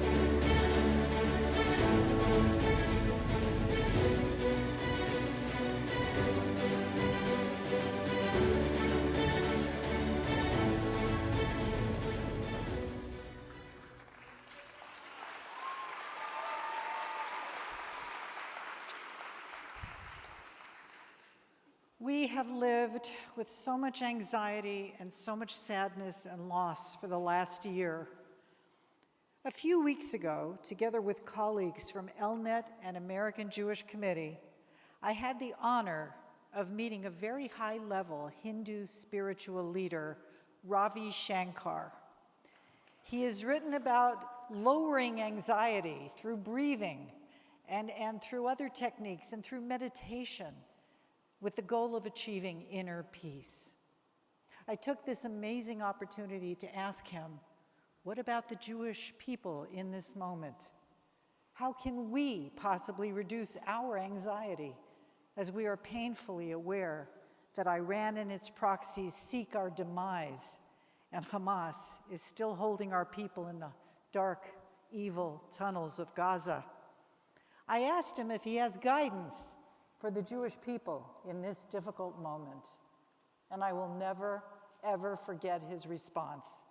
He smiled and he said, "Tell your people that the universe has a way of correcting itself." So on this evening, with over 2,000 people in this room and countless thousands of people watching us right now from cities around the world, I am delivering that message to you. With God's help, the universe has a way of correcting itself, but not without courage and not without resolve, and not without tremendous sacrifice and heroism. Jewish history is not only filled with our tragedies and our loss, it is also rich with heroes who have endangered themselves to save Jewish people who were at risk, like Moses, like King David, like the Maccabees, like Queen Esther, like Hannah Senesh, and like all the heroic resistance fighters throughout history who defended the Jewish people, and including on October 7th. We are alive at a time that we can witness the incredible heroism and ingenuity of one of the strongest armies in the world, the IDF.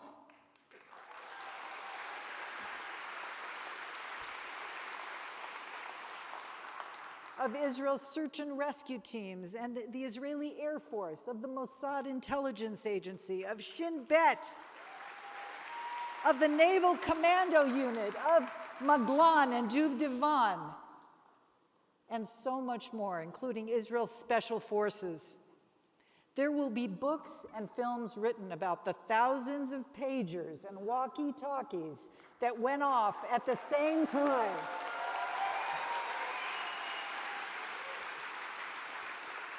About the precision strikes against the terrorist leaders that we are witnessing all the time, the miracles, the creativity, and the heroism against all odds.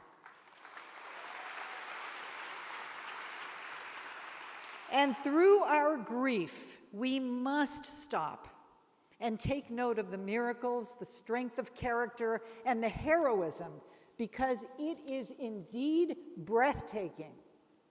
Everyone knows that Israel has never lost a war since its rebirth in 1948.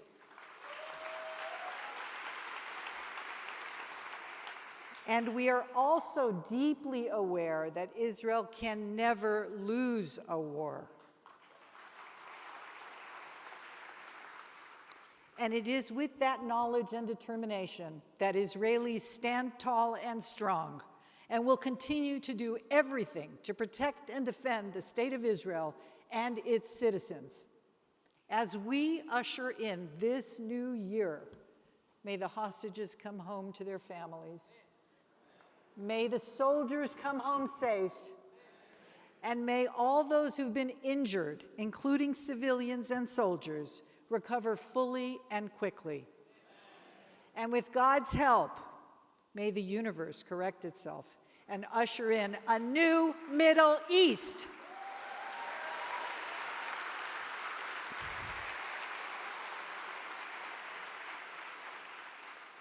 A new Middle East that offers Israel and her neighbors real opportunity for peaceful coexistence. Am Yisrael Chai. Thank you.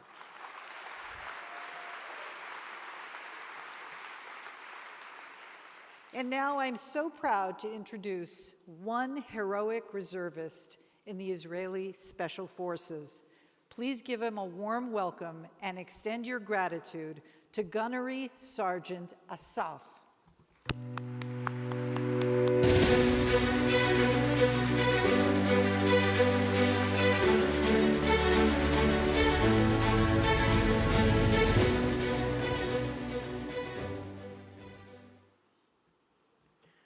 Good evening.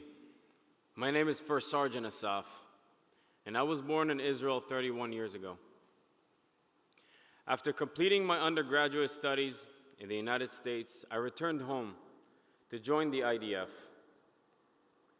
That's when I took an oath to protect and serve my country and my people, wherever, whenever needed. I finished my active duty service and joined the reserve forces, just like everybody else. A year ago today, that oath and my duty was put to the ultimate test.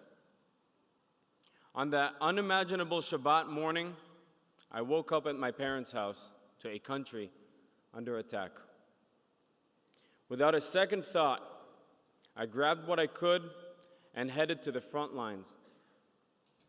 Fortunately, I had my bulletproof vest, but no uniform. So I took my father's old uniform from the 1980s and left him my personal firearm, knowing the next attack could happen anywhere and I wouldn't be there to protect my family. I said my goodbyes, fully aware that it might be the last time I would ever see my family again. My father is a very tough Israeli man. I will never forget how strongly he hugged me that day. And my mom, as you could imagine, she reacted like any other mom would. I promised them that I would make it back in one piece. I promised them that I will not put myself in harm's way. But I lied, of course. I drove down to the front lines, unarmed, and joined a group of other reservists. The mortar blasts and Iron Dome interceptors were blowing up next to me and right over my head. One of the captains handed me his sidearm, and off to battle we went, with nothing but a pistol.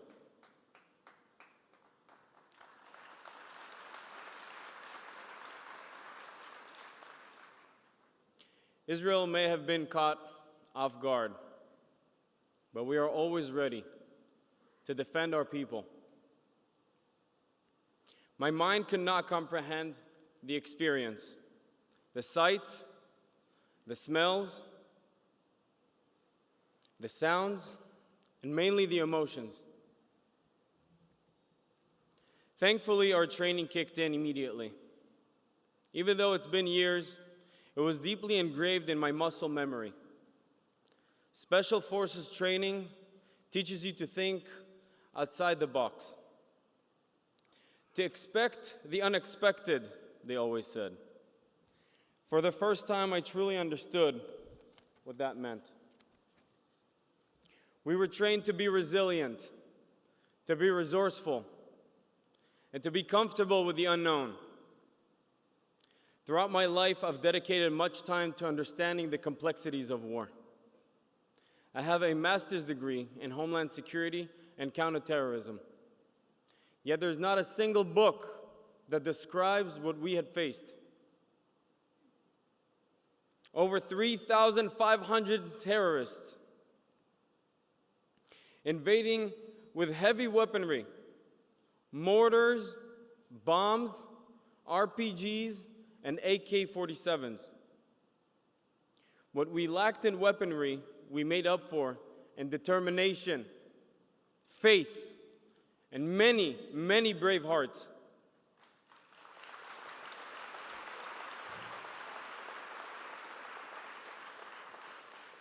It's difficult to even process what we witnessed. The brutality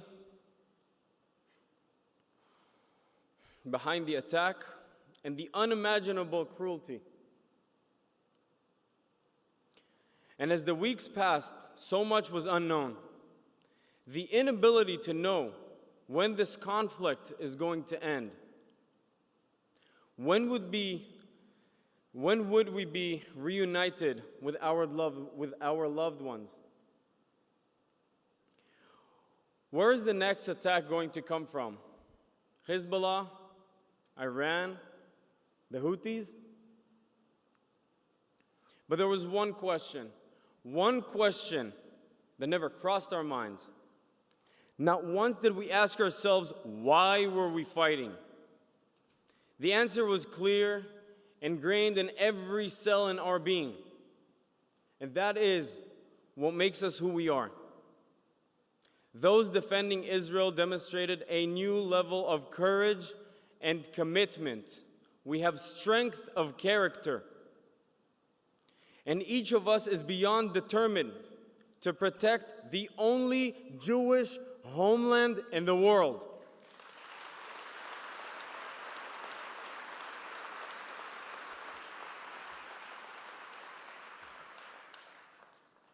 We gave our all. And for some, it cost their lives. It was an honor to have served with these men.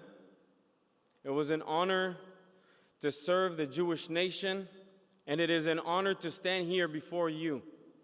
Together, we are strong. Together, we are the Lions of Zion. I have never been prouder to wear this uniform. Am Yisrael Chai.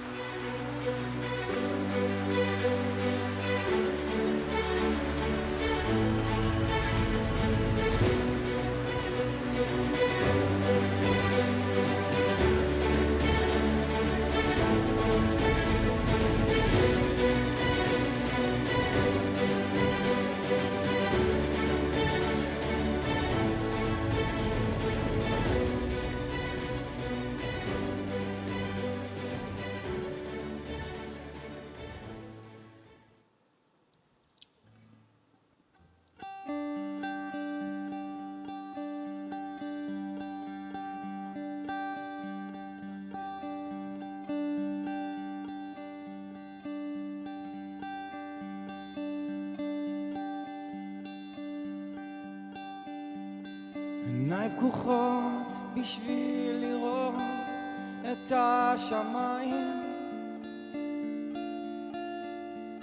בשביל לראות כחול של ים, ירוק של עץ, בלי לשמוע מנגינות יפות כמו פעם, מבלי לראות את הדברים כמו שהם.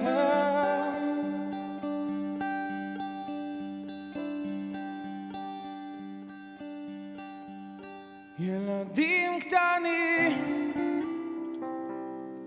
ילדים גדולים, ילדים טובים וילדים רעים. את יודעת אמא, כולנו ילדים של החיים. אני נושם, אני חבוק בזרועותייך, אני רואה בך בית חם ומשפחה, ואור בעיר בחלונות שאת פותחת. אני חופשי אחרי מנוחה,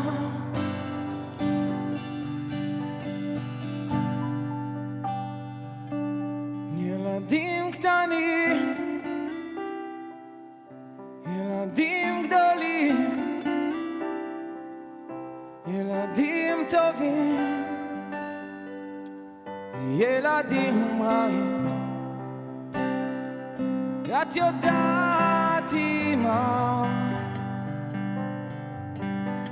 כולנו ילדים של החיים.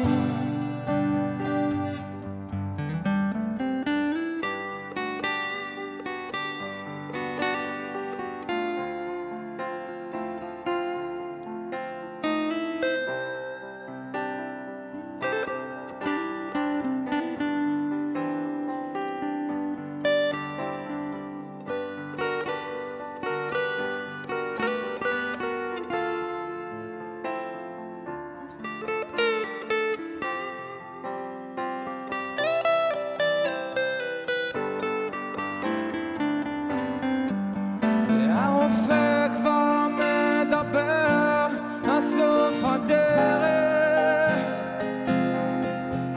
אבל אני יכול לשים לפחד קץ. עיניי פקוחות בשביל לראות את השמיים,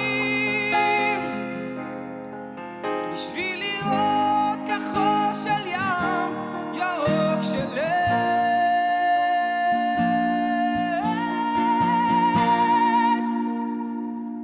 ילדים קטנים,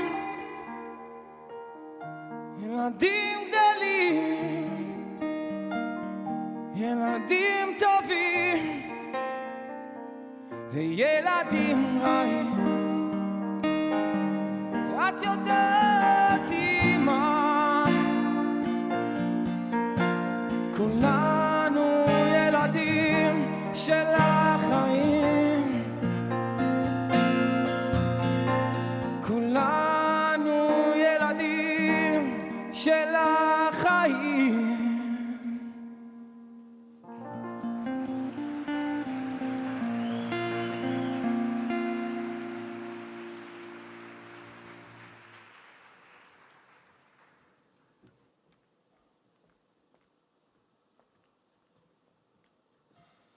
That voice. I was just given an extra pin that has, thanks, a leopard print on it. And it's, I assume it's because of the leopard print that Romy Gunen loves. Romy went to the Nova Music Festival because she loved to dance. And she was kidnapped by Hamas terrorist attack on that brutal day. And she remains in Gaza till this day. Romy Gunen's family has been waiting for 365 days for her to come back. Romy turned 24 last August. The pain of her father, Eitan Gunen, is unimaginable, yet his resilient spirit continues to inspire us all. We're so honored to have you tonight, Eitan. Please join us.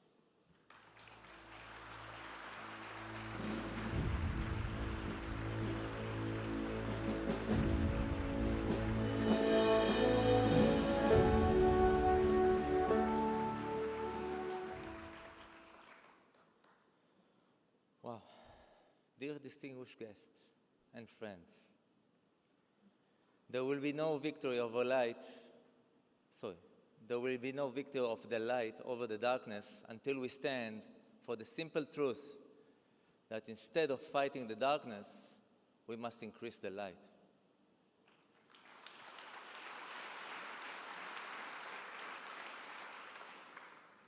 Exactly 1 year ago, I woke up at 6:29 a.m. to a phone call from my ever-smiling daughter, Romy. In a voice full of fear, she said, "Dad, I'm at a festival. There's a missile attack and I've been shot." I couldn't understand her words.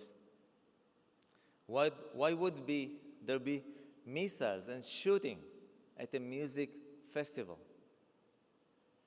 In the hours that followed, I was pulled into a total despair, knowing I couldn't rescue my daughter from the horrific nightmare. This is something that no parent should ever experience.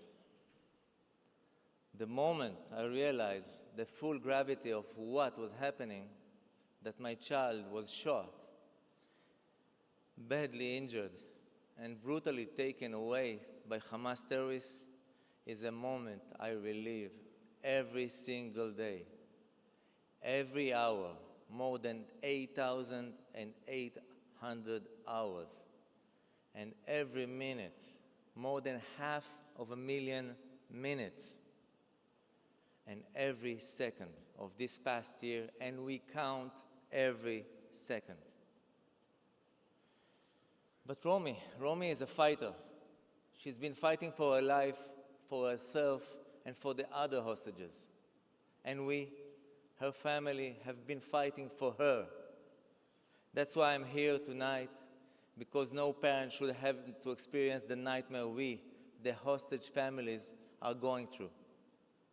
No society can function when children go to a music festival only to be tortured, murdered, or kidnapped. And no country should live under the constant threat of genocidal terrorism.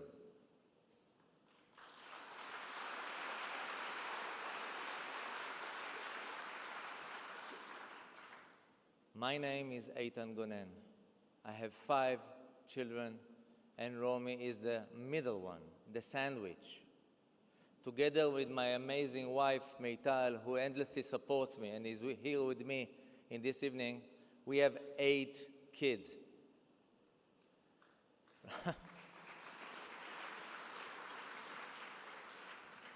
Romy is a child of freedom and happiness, loved by her family and countless, gentlemen and ladies, countless friends. We call her Shemesh, the sun of our family, because she spreads warmth, enormous light, and positive energy wherever she goes. She is also a professional dancer with jazz, hip-hop, modern, and ballet.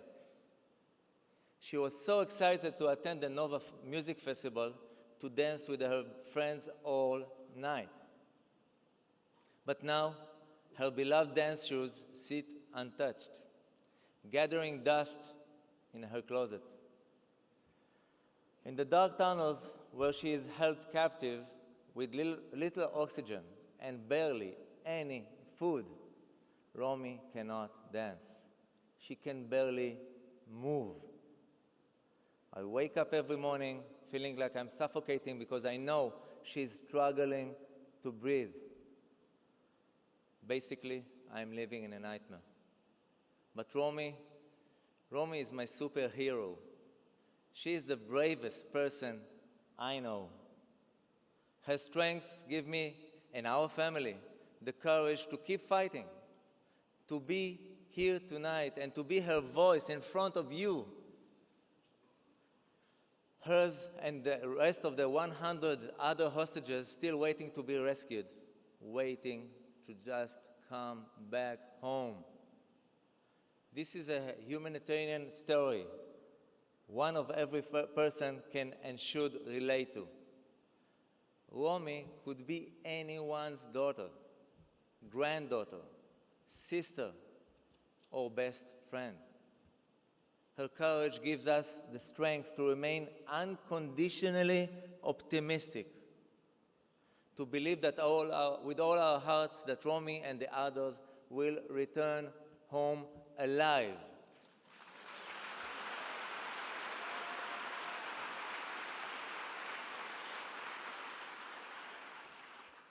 I say this, but we are so tired of seeing her beautiful face on banners, T-shirts, or stickers. I don't want to look at her picture anymore. I want to simply hug my daughter.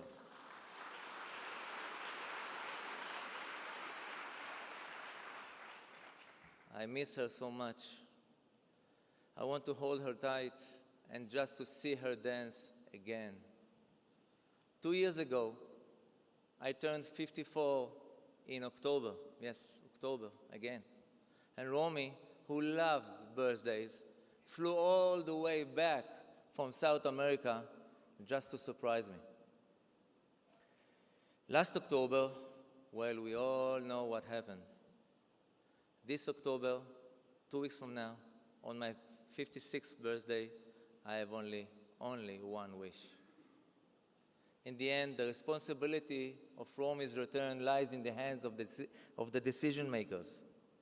But we, you, the public, must make them understand that a moral society has no future without the return of our people.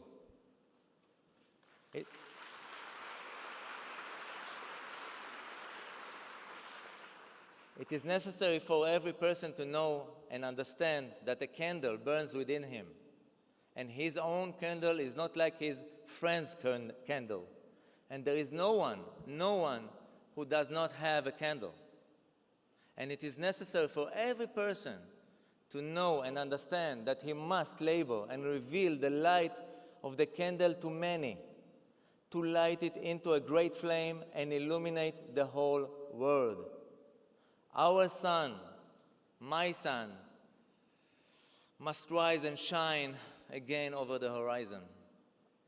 Thank you from the bottom of my heart for inviting me here tonight and for your unwavering support. I ask each and every one of you to learn the names, to know the stories, and raise your voices for the hostages. This nightmare must never be normalized. Romy will return home alive. Thank you.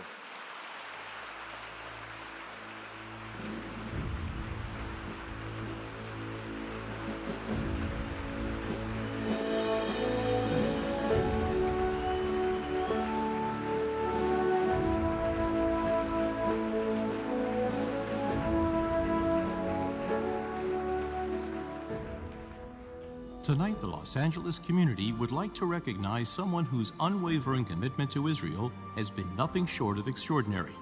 Scooter Braun, a renowned leader in the music industry, has used his platform to courageously speak out, to educate, and to help mend hearts in the face of unimaginable tragedy. One of the visionaries and driving forces behind the Nova Festival exhibition, Scooter has helped thousands of people bear witness to the devastation of October 7th. Scooter effectively centers the exhibition on our collective humanity, the celebration of music, and the pursuit of joy against forces of destruction. The exhibition not only memorializes those who were brutally murdered, but carries an equally powerful message of hope that even in the face of unimaginable darkness, we will dance again. As we gather here tonight, we honor Scooter Braun with our Community Impact Recognition for his tireless advocacy, for helping the world see and feel the human side of this tragedy, and for bringing our people a renewed sense of hope and resilience through the universal language of music. Ladies and gentlemen, please welcome to the stage, Scooter Braun.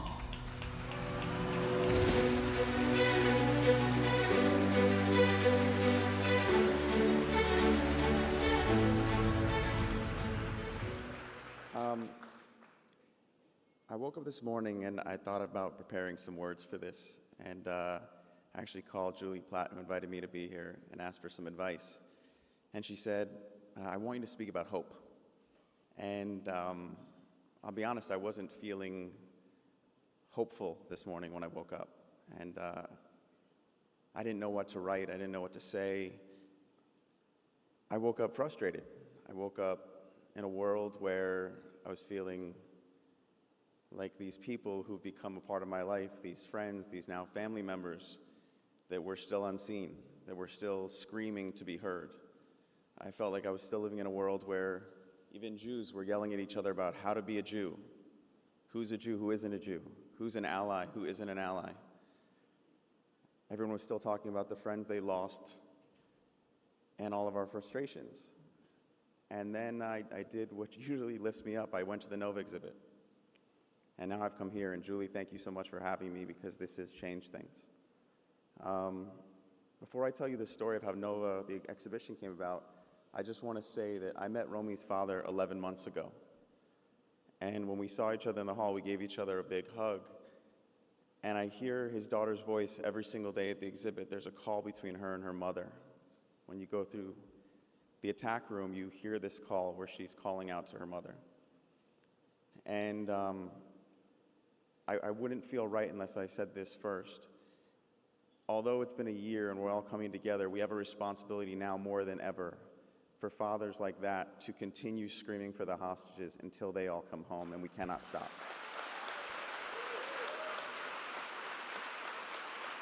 So in his honor, he said to me, he needed it his way. It's not the tss, he told me. We need to scream it from the rooftops. And I'll continue to do so. And I'm grateful to see you again. And I look forward to meeting your daughter.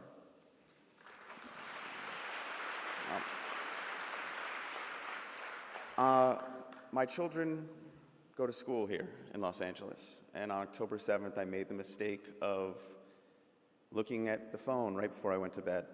And like many of you that night, I went down a rabbit hole as I started to see these images coming from Israel. And I thought, well, what is this? And when I was planning on going to bed early, I ended up staying up all night watching kids running in a field and missiles coming down and people showing up in streets and getting shot. And I just couldn't understand what I was seeing. And the next morning I woke up and I went to a carnival for my kids for their school. And I mentioned to people, did you see this thing in Israel? And we had a joyous time at the carnival, but I knew something was different. And after that, life changed.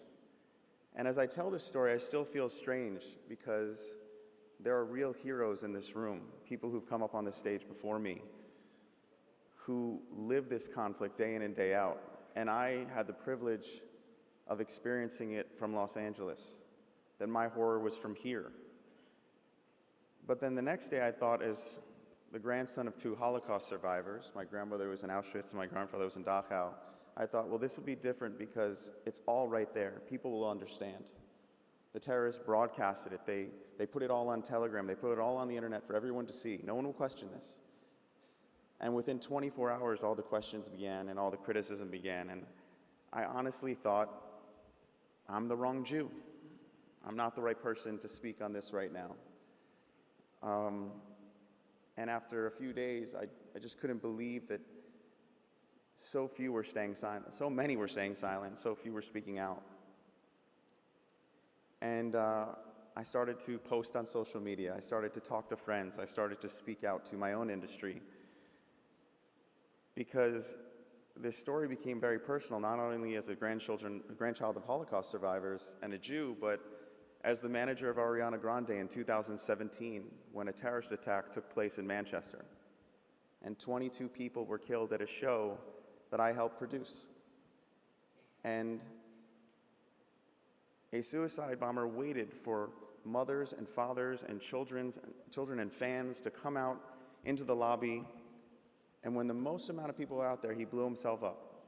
And 22 people were killed. And no one yelled, "Is he a freedom fighter?" They just said, kids dying at a music event is wrong. And 2 weeks later, we came back to Manchester and we did a show called One Love Manchester. And the entire world and the entire industry rallied around us. And everyone agreed that that was wrong. that a massacre at a music event is absolutely wrong.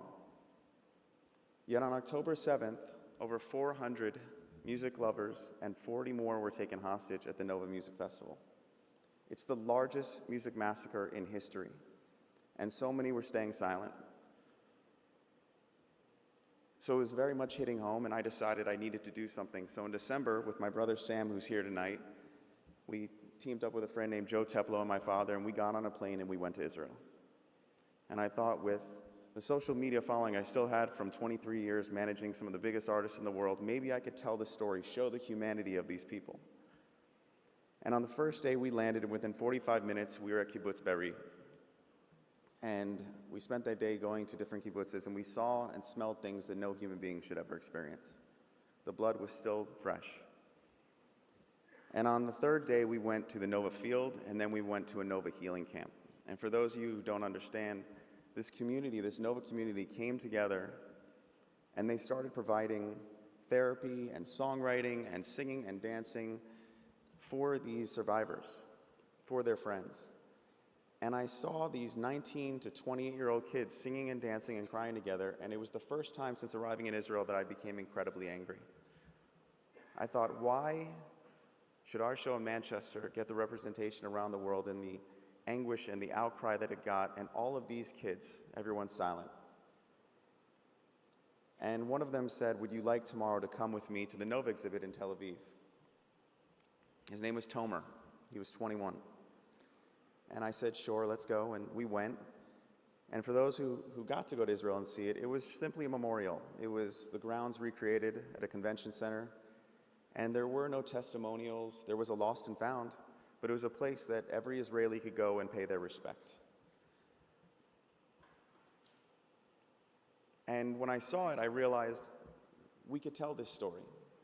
We could just focus on a music festival, because if we focus on a music festival, we bring this to the United States, maybe people will see themselves. Maybe they'll see Coachella. Maybe they'll see Stagecoach. Maybe they'll see Burning Man. Maybe they'll see their sister, their brother, their friend. And we reached out to Ophir, one of the founders of Nova, said, what would it take to bring to the United States? And in true Israeli fashion, he gave me a number that was far less than what it would take. And we started on this mission. And 6 months later, Joe, myself, and Josh, who joined us, and our Israeli partners, we opened up in New York City, did over 120,000 people in New York City, and now we're going to do more in Los Angeles.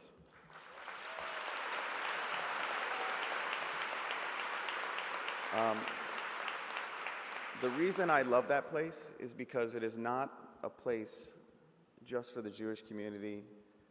It's for all people. It's a humanity issue. And the other day, someone stopped me and said, thank you for what you're doing for the Jewish community here. And I said, no, this is not for the Jewish community. This is for all of humanity. This affects every single one of us. And I'm also proud to say that the majority of the people coming in Los Angeles are not Jews.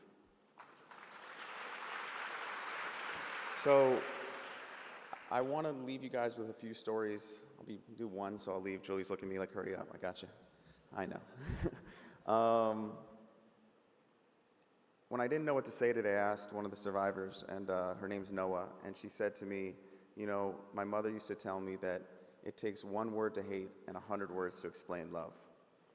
And I think that's what we're doing here. We're choosing to use more of our words, more of our time, and continue to fight. And every single time I go to that place, we bring delegations of survivors, and I've never heard them once, even though they have every right to hate everyone in the world and all of humanity, they always talk about we will dance again. They always talk about coming together, about peace, about a better world. And while I woke up frustrated, I realized I didn't really have that right. My year wasn't that hard, not compared to fathers like the one you just heard speak, not compared to these kids who lived through this. And although I was feeling unseen this morning, I realized how incredibly seen I now am thanks to October 7th and the tribe of Nova. Because now for the rest of my life, no matter where I go, like my grandmother taught me, Ich bin a Yiddish Kind, the whole world will know I am a Jewish child.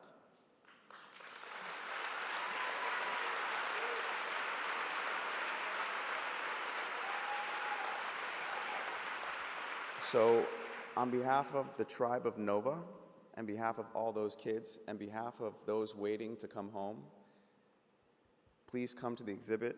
Please help us continue to bring it to the next city, which will be Miami after this, and help us continue to bring it around the world. We won't stop telling this story, and I'm incredibly grateful to be here, and Am Yisrael Chai.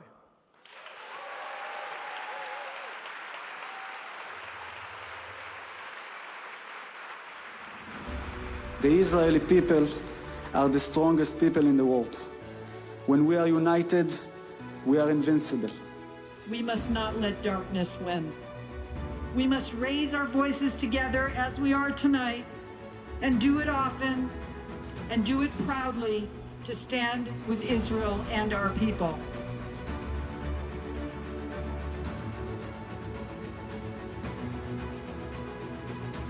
Where we might think hope is lost, it never truly is. Our 2,000-year hope to be free as a people in our land is never, ever lost. Od lo avda tikvatenu. These bones will rise, and the people of Israel will live.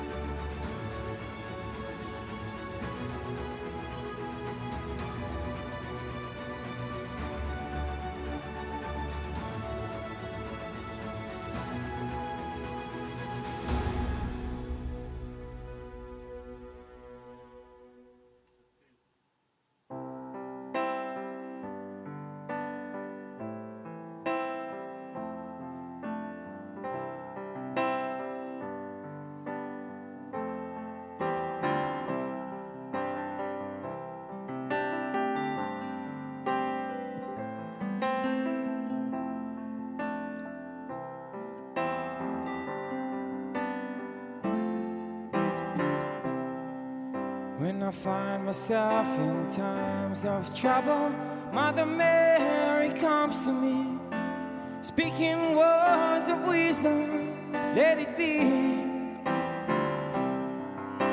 And in my hour of darkness, she's standing right in front of me, speaking words of wisdom, let it be. Let it be. Let it be. Let it be, let it be. Whisper words of wisdom, let it be. And when the broken-hearted people living in the world agree, there will be an answer, let it be. For though there may be power, there is still a chance they will see. There will be an answer. Let it be. Let it be. Let it be. Let it be. Let it be. There will be an answer. Let it be. Let it be. Let it be. Let it be. Whisper words of wisdom, let it be.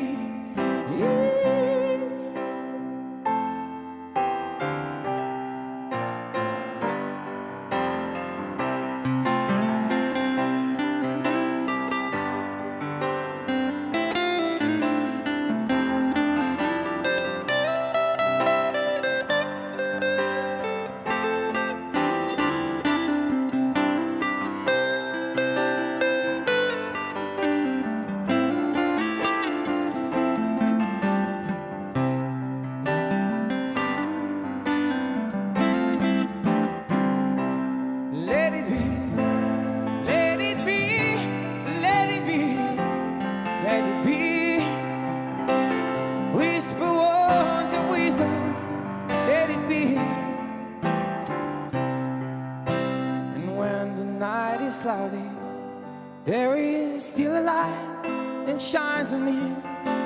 Shine until tomorrow, let it be.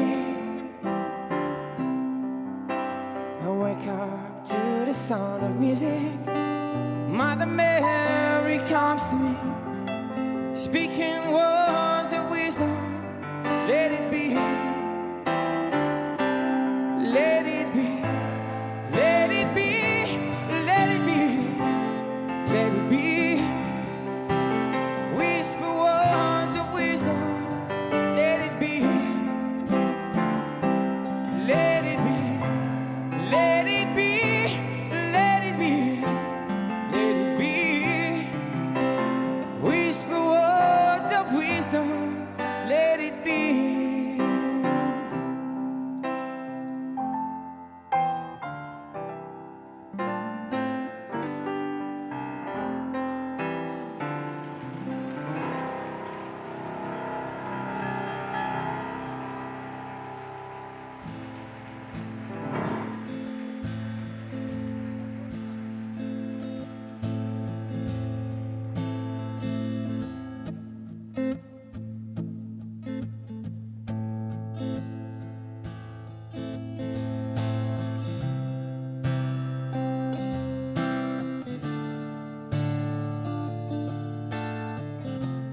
I know Romi's father.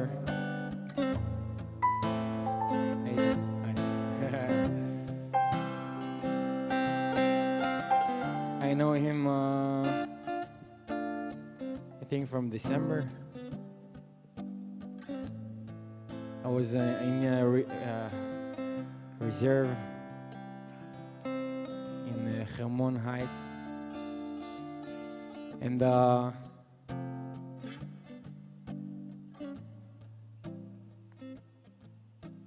member of my team from the army is the boyfriend of Romi's sister. So this story is very important for me. Sorry for my English. ועכשיו אני אדבר קצת בעברית למי שמבין. כן, יש פה. יותר קל בהתרגשות לדבר בעברית. אז באמת אנחנו מכירים כבר תקופה, ועוד כשהופעתי בכפר ורדים, ואני הבטחתי שאני אשיר על הבמה, ורומי תהיה לצידי, וזה יקרה. ויש לנו פה את הסיכה של רומי, מנומה רומי, היא איתנו תמיד. זהו, השיר הבא מסמל עבורי הרבה, זה גם השיר הראשון שלי, וזה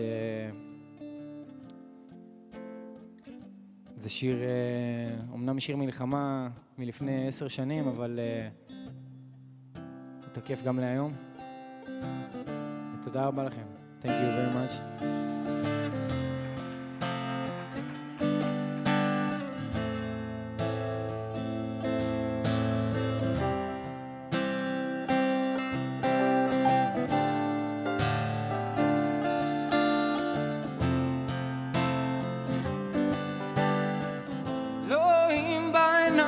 קופצים לאש, מה כבר רצינו לבקש, לקבל ולתת מה שיש, להחזיק בידיים כל יום שעובר, תמיד הוא ככה ממהר. אני איש מאחר, רק בלילות עולים קולות, שאלות עבודות מחפשות תשובה, מה שעוד לא בא, רסיסים, למה זיכרונות נמסים, כמה שאני לא כיסיתי זה נכנס לי בתריסים, ואין על מי לשים את הראש, גם אם לא שברתי שילמתי, לך תמצא על מי לכעוס.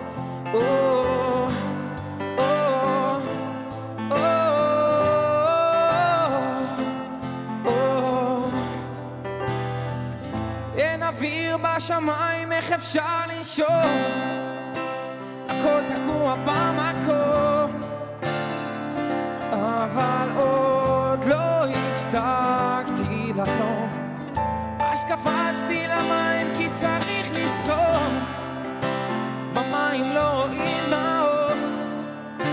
במים נשקעו חולות שזוכרים רק בלילות, עולים קולות, שאלות אבודות, מחפשות תשובה בקרוב. זה בא רסיסים, למה זיכרונות נמסים?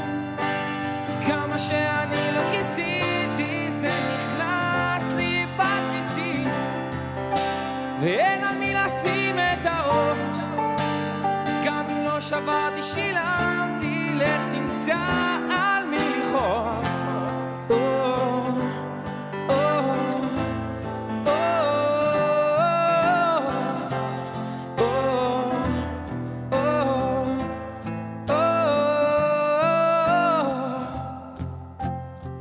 שאלות אבודות מחפשות תשובה, ועכשיו זה בא.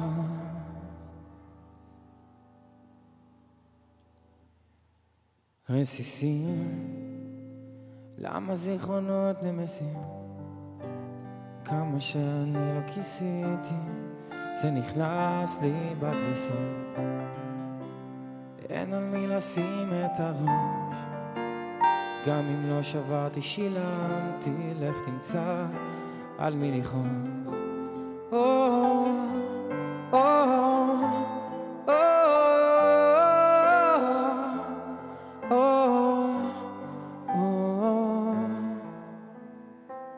Thank you.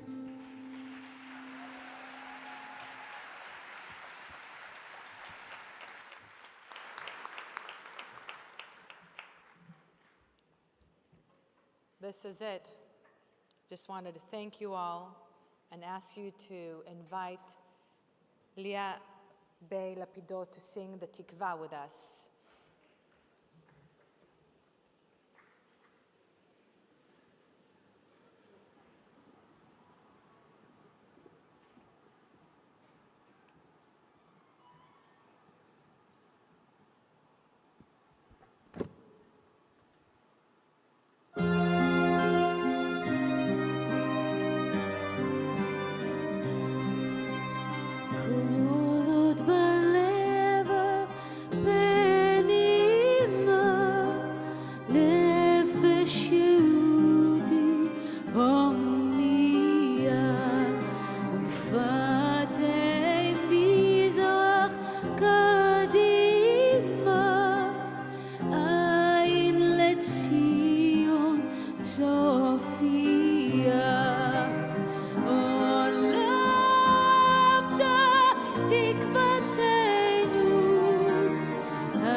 Thank you for joining us tonight for LA Remembers October 7th.